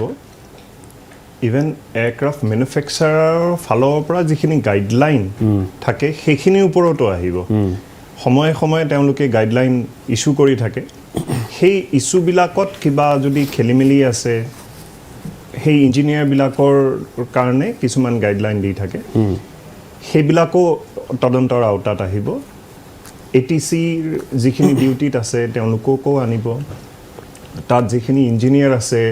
টেকনিচিয়ানছ আছে সেইবিলাককো আনিব মানে ধৰক এনেকুৱা হ'ব পাৰে যে এই হিউমেন এৰাৰটো এই যিটো হিউমেন এৰাৰৰ কথা আমি আশংকা কৰিছোঁ এই হিউমেন এৰাৰটো এটা ইমান ডাঙৰ নেগলিজেন্স যে এইটোক এটা ক্ৰাইম হিচাপে ধৰা হয়নে নহয় মই হিউজ ক্ৰাইম আপুনি হিউমেন এৰাৰৰ ফালৰ পৰা আমাৰ ডাঙৰ এক্সাম্পল যে এই কিছুমানে সেই লেণ্ডিং গিয়াৰৰ তাতে এটা এক্সাম্পল আছে তাতে শুই পেলাই গুচি গ'ল ঠিক তেনেকুৱা ধৰণৰ এনেকুৱা কিছুমান এক্সাম্পল হয় FOD আমাৰ এভিয়েশ্যনৰ ফালৰ পৰা FOD বুলি কয় যেনেকৈ আমি টুলছ ইউজ কৰিলোঁ টুলছ যদি আমি সময়ত সেইখিনি উলিয়াই আনি পেলাই লগবুকত এণ্ট্ৰি নকৰোঁ সেই টুলছটোতো তাত থাকি গ'ল ছাপ'জ আমি কিবা এটা খুলিলোঁ তাত ৰেঞ্চেৰে খুলিলোঁ বা স্ক্ৰুড্ৰাইভাৰেৰে খুলিলোঁ এক্সাম্পল স্মল এক্সাম্পল চ' সেইটো যদি আমি আকৌ তাৰ পৰা আনিবও লাগিব যদি তাৰ ভিতৰত ইঞ্জিনৰ ভিতৰত থাকি গ'ল ছাপ'জ ৰাইট মানে সেইটো হিউমেন এৰাৰ বা আমি কিমান টৰ্কত সেই নাট বল্ট টাইট কৰিব লাগে যদি সেই টৰ্কত আমি কৰা নাই কিবা এটা সেই টৰ্কৰ যিটো ৰেঞ্চ আছে টৰ্ক ৰেঞ্চ সেইটো যদি কেলিব্ৰেটেড হোৱা নাই সেইবিলাক বস্তুলৈকে আহিব এইটো থৰ' এনালাইচিছ আহিব হিউমেন এৰাৰ বহুত ফালৰ পৰা হ'ব পাৰে ইচ্ছাকৃতটো হ'ব নোৱাৰে সেইটো এটা ডাঙৰ ক্ৰাইম যদি কি চিটুৱেশ্যনত ইৰৰ আহি গ'ল হিউমেন পাৰফৰ্মেন্স যদি তেওঁ অভাৰ ডিউটি কৰি দিলে তেনেকুৱা ধৰণৰ কথা আছে সেই হিউমেন পাৰফৰ্মেন্সৰ ফালৰ পৰা গাইডলাইন আছে সেইকাৰণে গোটেই এভিয়েশ্যন ইণ্ডাষ্ট্ৰিটো ইমান ছেফটি মেজাৰ্ছ থাকে ইমান চেকছ এণ্ড বেলেঞ্চ আছে তাৰ ফালৰ পৰা হ'ব নালাগে কি তথাপিও থাকি যায় হিউমেন আফটাৰ অল হিউমেন আমাৰ নাৰ্ভাছ ছিষ্টেমৰ ফালৰ পৰা এক্সপাৰ্টবিলাকে কয় যে এজন মানুহে 10টা ভুল কৰে সদায় 10টা ভুল কৰে এতিয়া সেইটো মেডিকেল ছায়েন্সৰ ফালৰ ৰিপৰ্টৰ ফালৰ পৰা কয় সেইকাৰণে আমি এভিয়েশ্যনত এনেকুৱা এটা ছিষ্টেম ক্ৰিয়েট কৰা হয় যে তেওঁ 100% একিউৰেচিত কামটো কৰিব লাগে বাকীবিলাকত 90-80 যদি একিউৰেচিত কাম হয় ফেণ্টাষ্টিক কিন্তু এভিয়েশ্যনত no 90 no 80 it is 100% no 99 in fact no 99 in fact karon ebar take off korar pisot he will not get a chance second to chance repair it so গ্ৰাউণ্ডতে গোটেইখিনি হ'বই লাগিব এতিয়া তাতে কোনো বিকল্পই নাই হ'বই লাগিব সেইকাৰণে সেই ইঞ্জিনিয়াৰৰ যিমানখিনি আছে সেইখিনিও চাব যিমান লগবুক চকবুক গোটেইখিনি চেক কৰিব গোটেইখিনি ইনকুৱাৰীত আহিব সেই গোটেই এনকুৱাৰী প্ৰচেছটো খুব ইম্পৰ্টেণ্ট আৰু বৰুৱা ডাঙৰীয়ে কোৱা ধৰণে কিমান কম সময়ৰ ভিতৰত এই গোটেই এনকুৱাৰীটো হয় সেইটো গুৰুত্বপূৰ্ণ হ'ব কাৰণ আকৌ কৈছোঁ যে এইটো ভাৰতৰ ইতিহাসতেই দ্বিতীয় সৰ্ববৃহৎ বিমান দুৰ্ঘটনা বুলি ইতিমধ্যেই প্ৰমাণিত হৈছে সঞ্জীৱ প্ৰকাশ আপুনি শুনিছে সঞ্জীৱ প্ৰকাশ আপুনি কিবা আপডেট দিবলৈ বিচাৰিছিলে আপডেট মানস এতিয়ালৈকে শেহতীয়া যি শেহতীয়া খবৰ মতে প্ৰায়ভাগ ৰাষ্ট্ৰীয় সংবাদ মাধ্যমে এইটো কথা প্ৰচাৰ কৰিছে যে 242 যি আৰোহী আছিলে বিমানখনত তাৰ ভিতৰত 241 জনৰ মৃত্যু নিশ্চিত হৈছে কিন্তু একমাত্ৰ যিজন ব্যক্তি সৌভাগ্যৱান ব্যক্তি বুলি ক'ব লাগিব এই মুহূৰ্তত তেওঁৰ নামটো হৈছে ৰমেশ কুমাৰ বিশ্বাস কিছু সময় পূৰ্বে তেওঁৰ ভাষ্যৰ উদ্ধৃতিৰে একাংশ সংবাদ মাধ্যমে বাতৰি প্ৰচাৰ কৰিছে যে ৰমেশ কুমাৰ বিশ্বাসে কৈছে যে তেওঁ যেতিয়া ফ্লাইটখন উৰাণ আৰম্ভ হৈছে টেক অফৰ ঠিক 30 ছেকেণ্ড মানৰ ভিতৰতে এটা বিকট শব্দৰ সৃষ্টি হৈছিলে আৰু সেই শব্দত তেওঁ প্ৰায় অচেতন হৈ পৰিছিলে আৰু তেওঁ যেতিয়া চেতনা ঘূৰাই পালে তেতিয়া তেওঁ দেখিলে যে তেওঁৰ চাৰিওফালে মৃতদেহেৰে ভৰ্তি হৈ আছে হুলস্থুলীয়া এটা পৰিৱেশ আৰু তেওঁক কোনোবাই তাৰ পৰা উদ্ধাৰ কৰি পেলাই চিকিৎসালয়লৈ লৈ গ'ল সেইজনেই হৈছে একমাত্ৰ ব্যক্তি জীৱিত ব্যক্তি এই বিমানখনৰ তাৰ উপৰিও কিন্তু এই বিমানখনত শেহতীয়া যি খবৰ এই বিমানখনৰ 241 আৰোহী মৃত্যুৰ উপৰিও কিন্তু আৰু মৃতকৰ সংখ্যা যথেষ্ট বেছি বুলি পেলাই কোৱা হৈছে এইকাৰণে কোৱা হৈছে যে আমি ইতিমধ্যে পূৰ্বে কৈছোঁৱেই যে তাৰ বাহিৰত যিসকল যাত্ৰী আছে যিসকল লোক আছিলে য'ত বিমানখন গৈ পৰিছিলেগৈ তাতো যথেষ্ট সংখ্যক লোক নিহত হোৱাৰ আশংকা দৃঢ় হৈ পৰিছে আৰু এই যিজন ৰমেশ কুমাৰ বিশ্বাস নামৰ লোক তেওঁ এজন ব্ৰিটিছ নাগৰিক তেওঁ লেচেষ্টাৰশ্বায়াৰত থাকে আৰু তেওঁ ইয়ালৈ আহিছিলে দেশলৈ আহিছিলে তেওঁৰ এজন ককায়েকক লগ ধৰিবলৈ আৰু সেই ককায়েকৰ সৈতে তেওঁ একেলগে ককায়েকৰ নাম অজয় কুমাৰ বিশ্বাস বুলি ইয়াত কোৱা হৈছে আৰু অজয় কুমাৰ বিশ্বাস নামৰ সেই ককায়েকজনৰ সৈতে তেওঁ একেলগে আজি লণ্ডনলৈ উভতিছিলে কিন্তু যিহেতু তেওঁৰ মাত্ৰ ৰমেশ কুমাৰ বিশ্বাসৰ যিহেতু মাত্ৰ প্ৰাণ ৰক্ষা পৰিলে তেওঁৰ ককায়েকজনৰ কিন্তু মৃত্যু হৈছে তেওঁৰ ভাষ্যৰ পৰাই এই কথা নিশ্চিত হৈছে আৰু এটা গুৰুত্বপূৰ্ণ কথা কিছু সময় পূৰ্বে এটা ভিডিঅ' দেখা গৈছে যে এই ভিডিঅ'খনটোত কোৱা হৈছে যে এই যিখন এই বিমানখন আচলতে গৈছিলে দিল্লীৰ পৰা গৈ আহমেদাবাদ পাইছিলে আহমেদাবাদৰ পৰা লণ্ডনলৈ উৰা মাৰিছিলে আৰু দিল্লীৰ পৰা যাওঁতেই এজন পেচেঞ্জাৰে এজন যাত্ৰীয়ে কিছু তাৰ ভিডিঅ' কৰিছিলে সেই যেতিয়া তেওঁ বহি যাওঁতে তেওঁ বিমানখনত কেতবোৰ আসোঁৱাহ তেওঁ প্ৰত্যক্ষ কৰিছিলে যদি এই ভিডিঅ'টো সঁচা হয় তেনেহ'লে কিন্তু বিমানখনত যান্ত্ৰিক বিজুতি আগতেই কিছু ধৰা পৰিছিলে বা এনেকুৱা ধৰণৰ কিছু আশংকা এনেকুৱা ধৰণৰ এটা ঘটনা হ'ব পাৰে বুলি বা ইমান বৃহৎ নহ'লেও যে কিছু যান্ত্ৰিক বিজুতি হ'ব পাৰে এনেকুৱা ধৰণৰ এটা আশংকা কিন্তু যিসকলৰ এভিয়েশ্যন সম্পৰ্কত কাৰিকৰী জ্ঞান আছে তেনেকুৱা লোকে কিন্তু আশংকা প্ৰকাশ কৰিছিলে গতিকে দেখা যাব টাটা চন্সে গোটেই বিষয়বিলাকৰ দায়িত্ব ল'বলৈ আগবাঢ়ি আহিছে কিছু সময় পূৰ্বে কৈছে যে টাটা চন্সৰ ফালৰ পৰা যিসকল লোক আহত হৈছে সকলোকে চিকিৎসা প্ৰদান কৰা হ'ব তাৰ উপৰি যিটো হোষ্টেল যিখন চিভিল হস্পিটেলৰ হোষ্টেলটো সম্পূৰ্ণৰূপে প্ৰায় ধ্বংস হৈ গৈছে সেই ধ্বংস কাৰ্যখিনি মেৰামতি কৰাৰ কাৰণে টাটা চন্সে দায়িত্ব লৈছে ইতিমধ্যে গৈ পেলাই কেন্দ্ৰীয় গৃহমন্ত্ৰী তাত উপস্থিত হৈছে এই ক্ষেত্ৰভিত্তিক পৰিদৰ্শন কৰিছে কিন্তু কাৰিকৰী দিশ সামৰি যি তদন্ত হ'ব সেই তদন্ততে সকলোবোৰ কথা স্পষ্ট হ'ব মানস এই মুহূৰ্তত মই স্ক্ৰীনত বিভূতি मंगलक देखिছোঁ তেখেত হৈছে स्क्वाड्रन लीडर इंडियन एयरफोर्स विभूति बहुत बहुत स्वागत है और नए सिरे से शुरुआत करने का कोई अर्थ नहीं है क्योंकि हम सब जानते हैं कि क्या हुआ है ये जो दर्दनाक हादसा हुआ है इसके पीछे आपकी एक्सपीरियंस क्या कहती है what might be the reason behind this big huge accident So as of now, if we see the news, right, there is very less information which has come out in the media. So we might have to wait for the black box to be recovered first and then see what exactly happened, because the news that we are aware of till now is that the pilot has given a mayday call which confirms that the pilot and co-pilot were in the best of their mental state, right? So they gave a mayday call which is the highest level of distress call.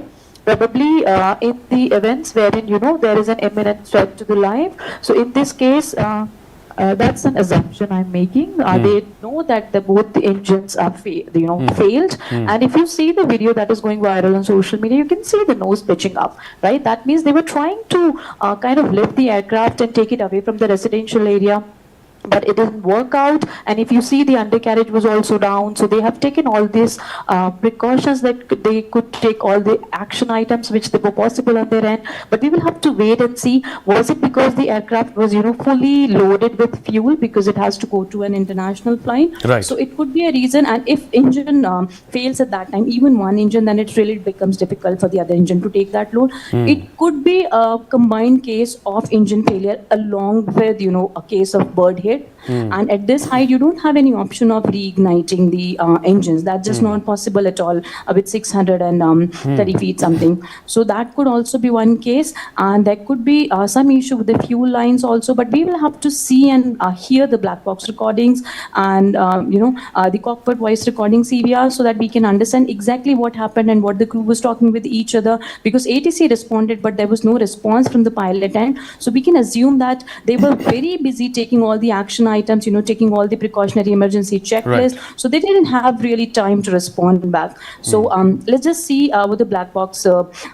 says. And AAIB and DGC is already conducting investigation. We can see people on site. So we'll get to know more from that also. विभूति, जैसे कि हम लोग अभी बात कर रहे थे pre fly inspection, I don't know the technical term, लेकिन जैसे हम लोग को पता है कि दी प्री फ्लाई इंस्पेक्शन ये एक बहुत इम्पॉर्टेंट एस्पेक्ट होता है, स्पेशली बिफोर द फ्लाइट. सो आपको क्या लगता है कि अगर ऐसा कोई मेजर प्रॉब्लम था फ्लाइट में, अगर प्लेन में, तो आपको क्या लगता है कि प्री फ्लाई इंस्पेक्शन में उसको नज़रअंदाज किया गया? I think ये कहना इस टाइम पे बहुत जल्दी होगा that there was a mistake in the pre-flight inspection, because first of all it was an overseas flight, right? For international flights, I don't think they would miss out on pre-flight checks. Also, there is not only one individual that does a pre-flight check, right? We need to understand that technician does a pre-flight check, then the pilot and co-pilot have their own set of pre-flight checks. So there are a lot of people who are doing that pre-flight check one by one, and there is a ground supervisor also, from the engineering team who does it. So it's highly unlikely that all of the people are repeating or avoiding the same mistake, or maybe missing some kind of if there is a leakage of fuel. But also, if you talk about the fuel leakages and any kind of pre-flight checks which is missing out, the distance that they traveled and the height which the plane has achieved was barely anything which could be a reason of a software failure, because this aircraft, not exactly the Dreamliner, but the other aircrafts had software glitches in the past, which did not let the pilot take control of the steering. So this is one of the assumptions that we are also talking about, but we have not seen that in Dreamliner, so we'll have to see for that. Barua ডাঙৰীয়া, মই এইখিনিতে এটা কথা আপোনাৰ পৰাও জানিবলৈ বিচাৰিছোঁ, তাৰপাছত মই বড়ো ডাঙৰীয়া শুনি আছে নিশ্চয়? হয়, মই তাৰপাছত লহকৰ ডাঙৰীয়া ওচৰলৈ যাম. এতিয়া যিহেতু এই বিশেষ বয়িং 7878 ড্ৰিম লাইনাৰ এইখনৰ বিষয়ে বহু কথাই চৰ্চালৈ আহিছে, আমি ইতিমধ্যে পাতিছোঁ. কিন্তু এই বয়িং 7878 ড্ৰিম লাইনাৰৰ কিন্তু হিষ্ট্ৰী আছে. মই যিখিনি পঢ়ি পেলাই মই পালোঁ, তাতে ইকনমিক টাইমছে এটা ৰিপৰ্ট কণ্ডাক্ট কৰিছিলে, য'ত তেওঁলোকে এটা কথা কৈছে যে repeated diversions of Dreamliner with registration code N819AN due to hydraulic leaks and flap malfunctions, leading to multiple flight cancellations in a span of just 25 days earlier this year. অৰ্থাৎ 25 দিনৰ ভিতৰতে এই বিমানসমূহৰ কিন্তু আপোনালোকে এই শব্দসমূহৰ অৰ্থ ভালকৈ জানিব যে এই সমূহৰ যথেষ্টখিনি মেল ফাংচনছ বা তেওঁলোকে হয়তো কিছু ভুল বা ত্ৰুটি দেখিবলৈ পাইছিল. এতিয়া এয়াৰ ইণ্ডিয়া আৰু ইয়াৰ পাছত প্ৰথম যিটো ব্ৰেকিং নিউজ আহিছিলে বৰুৱা ডাঙৰীয়া, আপুনি নিশ্চয় জানে যে সকলোৱে কৈছিল যে 12 বছৰ পুৰণা এখন ফ্লাইট, 13 বছৰ ইত্যাদি ইত্যাদি, মানুহে যিখিনি সাধাৰণতে কয়. এতিয়া এনেকুৱা কিবা আছে নেকি যে এয়াৰ ইণ্ডিয়াই পুৰণা বিমানেৰে, মই একেবাৰে সহজ মানুহৰ ভাষাৰে কৈছোঁ যে পুৰণা বিমানেৰে এয়াৰ ইণ্ডিয়াই গোটেই কণ্ডাকশ্যনটো কৰি আছে? হয়, চাওক, প্ৰতিটো বিমান নিৰ্মাণকাৰী সংস্থা, এয়াৰক্ৰাফ্ট মেনুফেকচাৰিং এজেঞ্চি, তেওঁলোকে এখন বিমান কিমান দিনলৈকে চলাব পাৰিব আৰু কিমান কিলোমিটাৰ চলাব পাৰিব সেই সম্পৰ্কে ভেৰি ক্লিয়াৰলি দিয়া থাকে, আৰু সেইটো ভায়লেট কৰিব নোৱাৰে. সেইটো যদি ভায়লেট কৰে তেতিয়াহ'লে DGCৰ ওচৰত তেওঁলোক এইটো ডিফল্টাৰ হৈ যাব, সেই মানে হেৰি হ'ব, দোষী সাব্যস্ত হ'ব. সেইকাৰণে আপোনাৰ এই যে কৈ আছে 12 বছৰ পুৰণি, সেইটো হ'বই নোৱাৰে. সেইখিনি নিশ্চয় ম্যাদ আছিলে, সেই ম্যাদ থকাৰ কাৰণেই চলিছিল. আৰু আপুনি যে ক'লে আগতে এই ড্ৰিমলাইনাৰত এনেকুৱা হিষ্ট্ৰী আছে, ড্ৰিমলাইনাৰৰ এক্সিডেণ্টৰ হিষ্ট্ৰী আছে, গতিকে এইটোৰ লগত সেইটোৰ সম্পৰ্ক মই পোনে পোনে কৰিব খোজা নাই, কিন্তু ক'ব বিচাৰিছোঁ যে এনেকুৱা যান্ত্ৰিক বিজুতি হোৱাৰ সম্ভাৱনা একেবাৰে নুই কৰিব নোৱাৰি, যিহেতু এইটো ছিৰিজৰ বিমানৰ আগতে এনেধৰণৰ ঘটনা ঘটিছে আৰু 12 বছৰ পুৰণি বুলি কৈ দিয়া কথাটোৱে মানুহৰ মনত এটা এনেকুৱা ধাৰণা সোমোৱাই দিয়ে যে এতিয়া মই বিমানখনত উঠাৰ আগতে গম পাই ল'ম এইখন কিমান দিন পুৰণি, 10 বছৰ নে সেইবোৰ আহিয়ে যাব চাগে এতিয়া বড় ডাঙৰ, কাৰণ আজিকালি সামাজিক মাধ্যমত বহু কথাই বিয়পি থাকে, গতিকে মানুহৰ মাজত হয়তো সেই ধৰণৰ আশংকা আহিয়ে যাব এতিয়া, কাৰণ আজিকালি সামাজিক মাধ্যম আপুনি জানে বিভিন্ন ধৰণৰ চৰ্চা চলি থাকে। হয়, গতিকে সেইখিনি ক্লেৰিফাই কৰাটো নিশ্চয় ভাল। হয় হয় হয়, সেইটো হ'বই নোৱাৰে। এই লস্কৰ ডাঙৰীয়ে কৈছিলোঁ মাজতে এটা উল্লেখ কৰিছিলে যে মই বিমান কোঠৰ যিবিলাক SOP থাকে, ষ্টেণ্ডাৰ্ড অপাৰেটিং প্ৰচিডিঅ'ৰ, তাত পানী নসৰকা প্ৰচিডিঅ'ৰ থাকে, যেনে কোনোবাই ধৰক কিবা এটা কাম কৰি পেলাই ৰেঞ্চডাল থৈ গুচি আহিলে, স্ক্ৰু ড্ৰাইভাৰডাল থৈ গুচি আহিলে, ইমান সহজ নহয় সেইডাল থ'লেই বিমানখন ওপৰলৈ গুচি যাব, সেইটো আপোনাৰ যোৱাৰ আগতে ধৰা পৰিব, সেই ধৰণৰ নিয়ম আছে তেনে। গতিকে মই ক'ব বিচাৰিছোঁ যে তেনেকুৱা হিউমেন ইৰৰৰ ক্ষেত্ৰত ক'ব গৈছোঁ যে এইটো সহজতে তেনেকৈ হোৱা ধৰণৰ কথা নহয়। বহু দিনৰ আগতে এটা কথা আছিলে, ট'বাৰ বুলি কয়, এয়াৰক্ৰাফ্টখন টানি লৈ যে যায়, ট'বাৰডাল লগাওঁতে এটা পিন থাকে, এবাৰ এঠাইত এক্সিডেণ্ট হৈছিলে কাৰণ মানুহজনে সেই ট'বাৰৰ এটা পিন যে সোমোৱা থাকে সেই পিনটো হুইলৰ পৰা উলিয়াবলৈ পাহৰিলে, আৰু যেতিয়া সেইটো ৰিট্ৰেক্ট কৰিবলৈ গৈছিলে সেইটো ভিতৰলৈ সোমাই নগ'ল। তাৰ পিছৰ পৰা প্ৰচিডিঅ'ৰে সলনি হৈ গ'ল যে সেই পিনটো আনি পেলাই এয়াৰক্ৰাফ্ট মেইনটেনেন্স ইঞ্জিনিয়াৰে পাইলটক এনেকৈ দেখুৱাব লাগিব, হেণ্ডছ আপ ছিগনেলটো দিয়াৰ আগতে সেই পিনটো দেখুৱাব লাগিব, তাৰমানে পিনটো সঁচাকৈ উলিয়ালে নে নাই। বহুত পুৰণা কথা কৈছোঁ দেই, এতিয়া সেই পিনৰ ছিষ্টেম নাই বাৰু, কিন্তু তেনেকুৱা ধৰণৰ প্ৰচিডিঅ'ৰ থাকে। গতিকে প্ৰচিডিঅ'ৰবিলাক খুব ষ্ট্ৰিক্ট, এইটো সহজে আপোনাৰ সেই প্ৰচিডিঅ'ৰ পৰা ইফাল সিফাল হ'ব নোৱাৰে, কাৰণ সেইবিলাকৰ জন্ম দিয়ে ইণ্টাৰনেশ্যনেল চিভিল এভিয়েশ্যন অৰ্গেনাইজেশ্যনে, য'ত মন্ট্ৰিয়েলৰ পৰা হয়, গোটেই বিশ্বখনৰ হেডকোৱাৰ্টাৰ, তাৰ পৰা আমাৰ ভাৰতবৰ্ষলৈ আহে, ভাৰতবৰ্ষত DGCয়ে তেওঁলোকে তাক ফাইন টিউন কৰি আমাৰ দেশৰ বাবে উপযোগী কৰি দি দিয়ে, তাক কয় চিভিল এভিয়েশ্যন ৰিকুৱাৰমেণ্ট। সেই চিভিল এভিয়েশ্যন ৰিকুৱাৰমেণ্টৰ আধাৰত প্ৰতিটো বিমান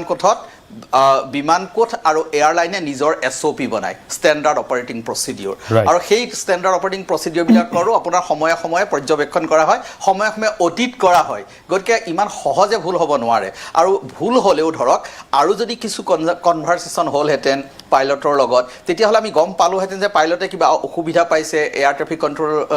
কণ্ট্ৰলক জনাইছে, এনেকুৱা ধৰণৰ ঘটনা একেবাৰে নহ'ল। আপোনালোকে মন কৰিব যে উঠাৰ পিছত যেতিয়া তেওঁলোকে টেক অফ কৰাৰ পিছত, এয়াৰবৰ্ন হোৱাৰ পিছত যেতিয়া অল্টিটিউড ল'বৰ যত্ন কৰিছে, সেই সময়ত আপোনাৰ হেডটো তথাপিও ওপৰলৈ গৈয়ে আছে। আপোনালোকে চাব যিটো কথা এয়াৰক্ৰাফ্টখন যেতিয়া যিটো ভিজুৱেল দেখা পোৱা গৈছে, তাত আপোনাৰ যিটো কথা বিভূতিয়েও কৈছে, হেডটো আপোনাৰ ফ্ৰণ্ট, অৰ্থাৎ পাইলটে চেষ্টা কৰি আছে বিমানখন ওপৰলৈ লৈ যোৱা, কিন্তু বিমানখন উঠা নাই, কাৰণ সেই ফ্লেপৰ প্ৰব্লেম হ'ব পাৰে, আন কিবা প্ৰব্লেম হ'ব পাৰে। আৰু এই প্ৰব্লেমটো মোৰ হিচাপত অল অফ এ ছাডেন হৈছে যে পাইলটে আৰু তললৈ সেইটো কৰাৰ সময় নহ'ল, বা তেওঁলোকে গম পাই গ'লে যে it is a grave situation, সাংঘাতিক এটা ফেইলিয়ৰ হৈছে, এয়াৰক্ৰাফ্টখনৰ কণ্ট্ৰল কৰিব নোৱাৰি, আৰু এইখিনি কথা চিন্তা কৰাৰ সময়তে আহি তলত আপোনাৰ ভূপতিত হৈছে, বিমান ক্ৰেছ হৈছে। মই এইখিনিতে আৰু এটা 1 মিনিটৰ বিৰতি ল'ম, তাৰ পাছত মই অনুষ্ঠানৰ শেষ অংশলৈ উভতি আহিম, কাৰণ লস্কৰ ডাঙৰীয়েও কিবা ক'বলৈ বিচাৰিছে, বিভূতিও আছে আমাৰ সৈতে। এটা 1 মিনিটৰ বিৰতি, এটা ব্ৰেক লৈছোঁ, পুনৰ উভতি আহিছোঁ।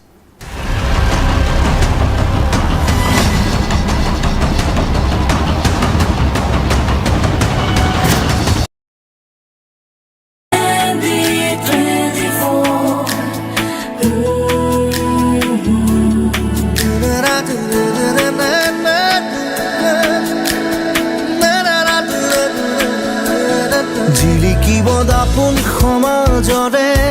জীৱনী লিখি নতুন সময়ৰে,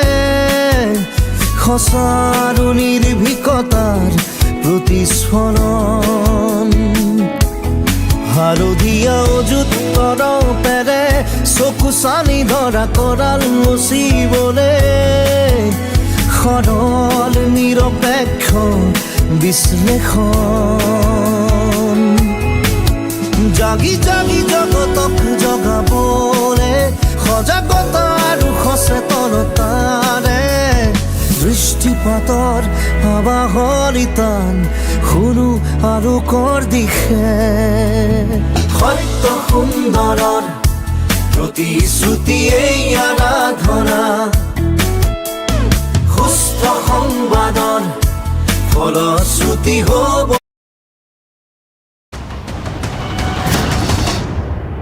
অনুষ্ঠানৰ শেষ অংশলৈ উভতি আহিছোঁ মই আটাইকেইগৰাকী অতিথিৰ ওচৰলৈ এবাৰকৈ যাব পাৰিম গতিকে মই প্ৰথমতে বিভূতি মংগলৰ ওচৰলৈ মই এটা কথা জানিবলৈ বিচাৰিছোঁ যেনেধৰণে উৎপল বাদল বৰুৱা ডাঙৰীয়াই গোটেই কথাখিনি ক'লে विभूति आपको शायद समझ में आया होगा या नहीं आया होगा पता नहीं लेकिन जैसे कि उन्होंने बोला कि ये एक ह्यूमन एरर तो नहीं हो सकता टेक्निकल प्रॉब्लम ज़रूर हो सकता है अगर हम मान भी ले कि लेयर बाय लेयर अगर प्री इंस्पेक्शन हो चुके थे उसके बाद वो प्लेन ने उड़ान भरी थी उसके बाद 5 मिनट के अंदर ऐसा वर्स्ट केस सिनेरियो क्या हुआ कि 5 मिनट के अंदर ये प्लेन क्रैश हो गया और कोई कुछ भी कर नहीं पाया तो आपको क्या लगता है कि इसके चांसेस कितने हैं कि ये चूक कैसे हो गई इतनी बड़ी चूक कैसे हो गई I think most possible reason for it could be there are a lot of factors, right? Environment factor also comes into play. It's hot and humid, and then the aircraft was fully loaded. We'll have to check whether it was loaded based on exactly the parameters that the flight can carry in this weather condition with what kind of wind speed. So if those were not breached, so that one thing we will the investigation will bring it out. The next point is if Boeing. These Dreamliners can actually fly on even one engine fails off, but not in every condition. So it's highly likely that it's not possible the moment you take off and the one engine goes down, it won't fly with the second engine. So that's a possibility that one engine was down, or the possibility that both engines were down, or maybe a combined possibility wherein a burst has happened, resulting in an engine shutdown immediately. And again, if you look at the videos and pictures very closely, you can see the flaps. Flaps are not able to, go up and then support the aircraft going up when it is trying to pitch up from the front. And you can see the landing gears are also down. So probably I'm assuming that the pilots knew that it's not going to go up. They tried their best. So they retracted the landing gear and then, probably tried to take turn around, but the flaps did not support their flight level. And within seconds, as we can see on screen. But as you can see, but as you can see, विभूति आपने खुद fighter jet उड़ाया है तो आपको शायद ये आप भी जानते होंगे कि इंजीनियर्स इंस्पेक्शन हो गए टेक्निकल इंस्पेक्शंस हो गए उसके बाद पायलट का भी एक रोल होता है वो भी खुद इंस्पेक्ट करते हैं जैसे कि आपने बताया तो this is a huge responsibility for the pilot as well to cross check everything especially if you are flying a passenger vehicle. Yes, definitely. Whether you're flying a passenger vehicle or you're just, simply flying a fighter jet or a chopper, the responsibility lies with everyone. That is why we have layer by layer inspection. So the technician who, do the servicing will do it, the supervisor on ground will do it, and the pilot and co-pilot will have their own checklist so that nothing is missed out from one person. So that is why, all of us agree that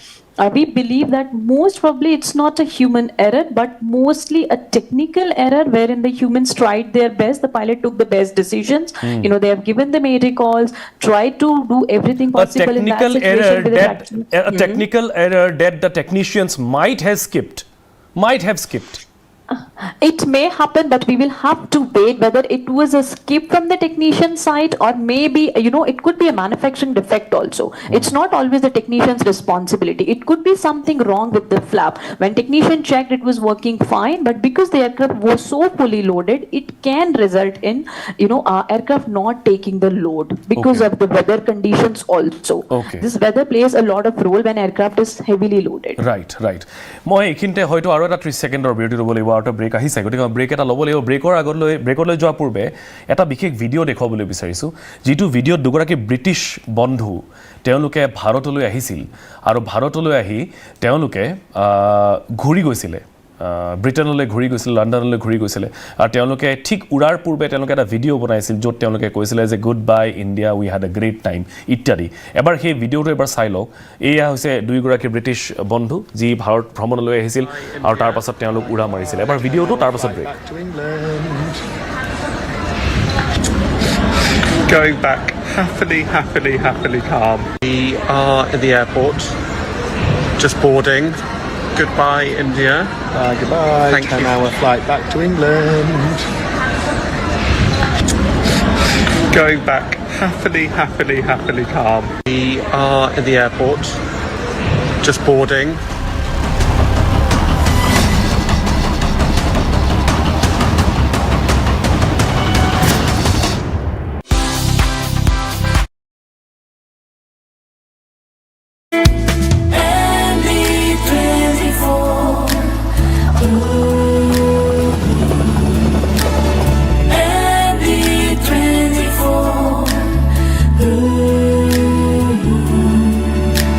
দেশৰ দহৰ আৰ্তজনৰ কঢ়িয়াই কাতৰ নিনাদ অভাৱ আৰু অভিযোগৰ মুকলি নিভাজ প্ৰকাশ শোষণত লুণ্ঠনত অভিষণ অনুষ্ঠানটো শেষ কৰিব লাগিব ফাইনেল ৰিমাৰ্কছ মই আৰম্ভণি কৰিছোঁ লহকৰ ডাঙৰীয়া আপোনাৰ পৰা এটা ইণ্টাৰেষ্টিং কথা আমি যিটো সঞ্জীৱ প্ৰকাশে ক'লে যে এজন মানুহ কিন্তু সাৰি গ'ল বাচি গ'ল এই বৃহৎ ধোঁৱা এই অগ্নিকুণ্ডৰ মাজৰ পৰা এইটো বিৰাট ইণ্টাৰেষ্টিং আপোনাৰ ভিডিঅ'ত এটা বস্তু দেখুৱাই আছিলে যে বিল্ডিঙত টেইল পাৰ্টটো হয় ওলাই আছে আৰু এয়াৰক্ৰাফ্টৰ টেইল পাৰ্টটো চেফেষ্ট হয় লাষ্টৰ সিটখিনি চেফেষ্ট জোন বুলি কোৱা হয় তো সেই চেফেষ্ট জোনত হয়তো মানে তেওঁ থাকি গ'ল আৰু সেই লাষ্টৰ পাৰ্টটো ধোঁৱা বৰণীয়া জুই লগা নাই তাত কাৰণ কিয় লগা নাই ফিউল থাকে উইঙত আগৰ পাৰ্টটো সেইফালৰ পৰা আঁতৰি গৈ পেলাই বিল্ডিঙৰ পৰা ভাঙি গৈ পেলাই হয়তো পৰিলে কি হ'ল নাজানো তো সেই পিছৰ পাৰ্টত হয়তো তেওঁ থাকি গ'ল সেইকাৰণে হয়তো তেওঁ সাৰ্ভাইভ হ'ল হয়তো দে এইবিলাক অনুমানৰ ওপৰত আৰু তাতে এইটো সদায় আমি কমেই এইটো কিমান এক্সেপশ্যন এইটো সাংঘাতিক এক্সেপশ্যনেল হয় তেনেকুৱা ধৰণৰ বহুত মানে সাৰ্ভাইভিং থাকে নথকা নহয় যদি ওপৰতে ব্ৰাষ্ট হৈ যায় তথাপিও দুই এজন বাচি যাব পাৰে এনেকুৱা বহুত সাৰ্ভাইভাৰ আছে বিভিন্ন এক্সিডেণ্টত তো সেইকাৰণে যিকোনো এইতে কয় এয়াৰক্ৰাফ্টৰ লাষ্টৰ বা লাষ্টৰ জোন বুলি যিটো কয় সেইটো চেফেষ্ট জোন আৰু ইয়াতে সদায় আমি এটা কথা কমেই যে এয়াৰক্ৰাফ্ট ইজ চেফ সদায় যাত্ৰা প্ৰত্যেকটো যিমান আমাৰ মিডিয়া আছে যেনেকৈ যাতায়াত আছে ৰাস্তা ৰোড হওক বা বেলেগ এয়া হওক তাৰ ফলত তাৰ গোটেইবিলাক ৰেলৰে হওক কিন্তু এয়াৰক্ৰাফ্ট সেফ এয়াৰক্ৰাফ্টত ফ্লাই কৰিবলৈ ইমান কোনেও সন্দেহ ৰাখিব লগা নাই আৰু এইটো এটা দুৰ্ঘটনা হৈ গ'ল কাৰণ মানুহৰ মাজত এতিয়া কিন্তু বুবু বাবা হৈছে যে মানুহে ভয় খাইছে যে পুৰণা এয়াৰক্ৰাফ্টৰ যিটো কথা আছে তেনেকুৱা ধৰণৰ কথা নাই বয়িঙৰ মানে ড্ৰিমলাইনাৰ 1000ৰ ওপৰত সাপ্লাই হৈছে ৱৰ্ল্ড ৱাইড সো 1000 যেতিয়া উৰি আছে ইমান আৱাৰ্ছ উৰি আছে আৰু এয়াৰক্ৰাফ্টৰ পুৰণা বুলি কথা নাই এয়াৰক্ৰাফ্টৰ আৱাৰ হিচাপে দিয়া আছে যে কিমান আৱাৰ ফ্লাই কৰিব not in kilometre it is in hours কিমান ঘণ্টা উৰিব সেইটো মেনুফেকচাৰে উল্লেখ কৰিয়ে দিয়ে আৰু তাৰ পিছতো সময় তেওঁলোকে গাইডলাইন দি থাকে ঠিক আছে মই ধন্যবাদ জ্ঞাপন কৰিছোঁ বৰুৱা ডাঙৰীয়া 30 ছেকেণ্ড সময় আপোনাক দিব পাৰিম মানুহখিনিৰ মাজত ভয় ভীতিও আহিছে এতিয়া মানুহে ফ্লাই কৰিবলৈ ভয় খাইছে গতিকে তেওঁলোকৰ বাবে আপুনি 30 ছেকেণ্ডৰ ভিতৰত কিবা ক'বলৈ বিচাৰিব নেকি কাৰণ এই ধৰণৰ ঘটনা সৰু বৰ বাঢ়িবলৈ ধৰিছে কিন্তু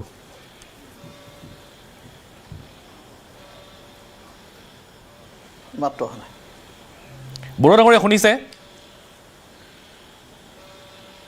বৰুৱা ডাঙৰীয়া যদি আপুনি শুনিছে তেতিয়াহ'লে মই আপোনাক সুধিবলৈ বিচাৰিছোঁ যে মানুহৰ মাজত এতিয়া চৰ্চা হৈছে ফ্লাই কৰিবলৈ ভয় খাইছে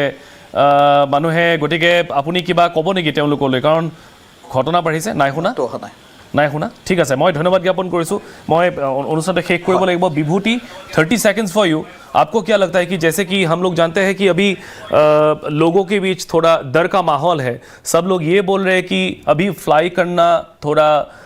प्रॉब्लमेटिक हो गया है अभी सब डर रहे हैं फ्लाई करने के लिए तो आपको क्या लगता है कि क्या आप संदेश देना चाहेंगे उन लोगों को See, please understand, अगर रोड पे कोई एक्सीडेंट होता है तो अगले दिन हम गाड़ी चलाना बंद नहीं कर देते हैं. So we just need to understand this simple analogy here. It's just one aircraft accident. The government is trying its best. Aircraft Accident Investigation Board along with DGCA, they are investigating it now. 𝐾𝐈𝐿 is already on board, right? So they will figure it out. But it doesn't mean that the aircraft fleet in total with all the companies are a problematic things. Right. So just remember one simple fact: one car accident doesn't stop you from taking out your car the next day. So let's not create panic.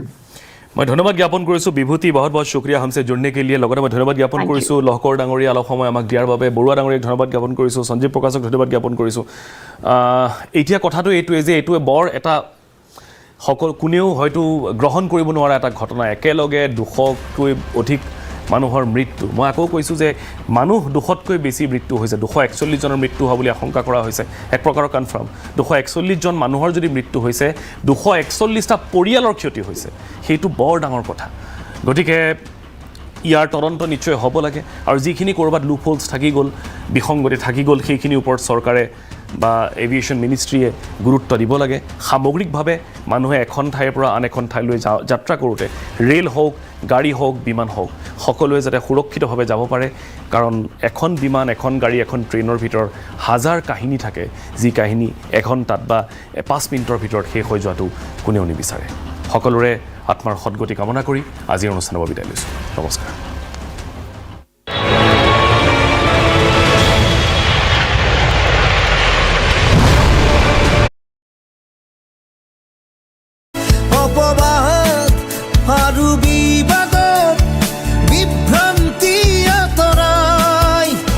সূত্ৰধাৰৰ দায়িত্ব গধুৰ নহয় নহয় অভিনয়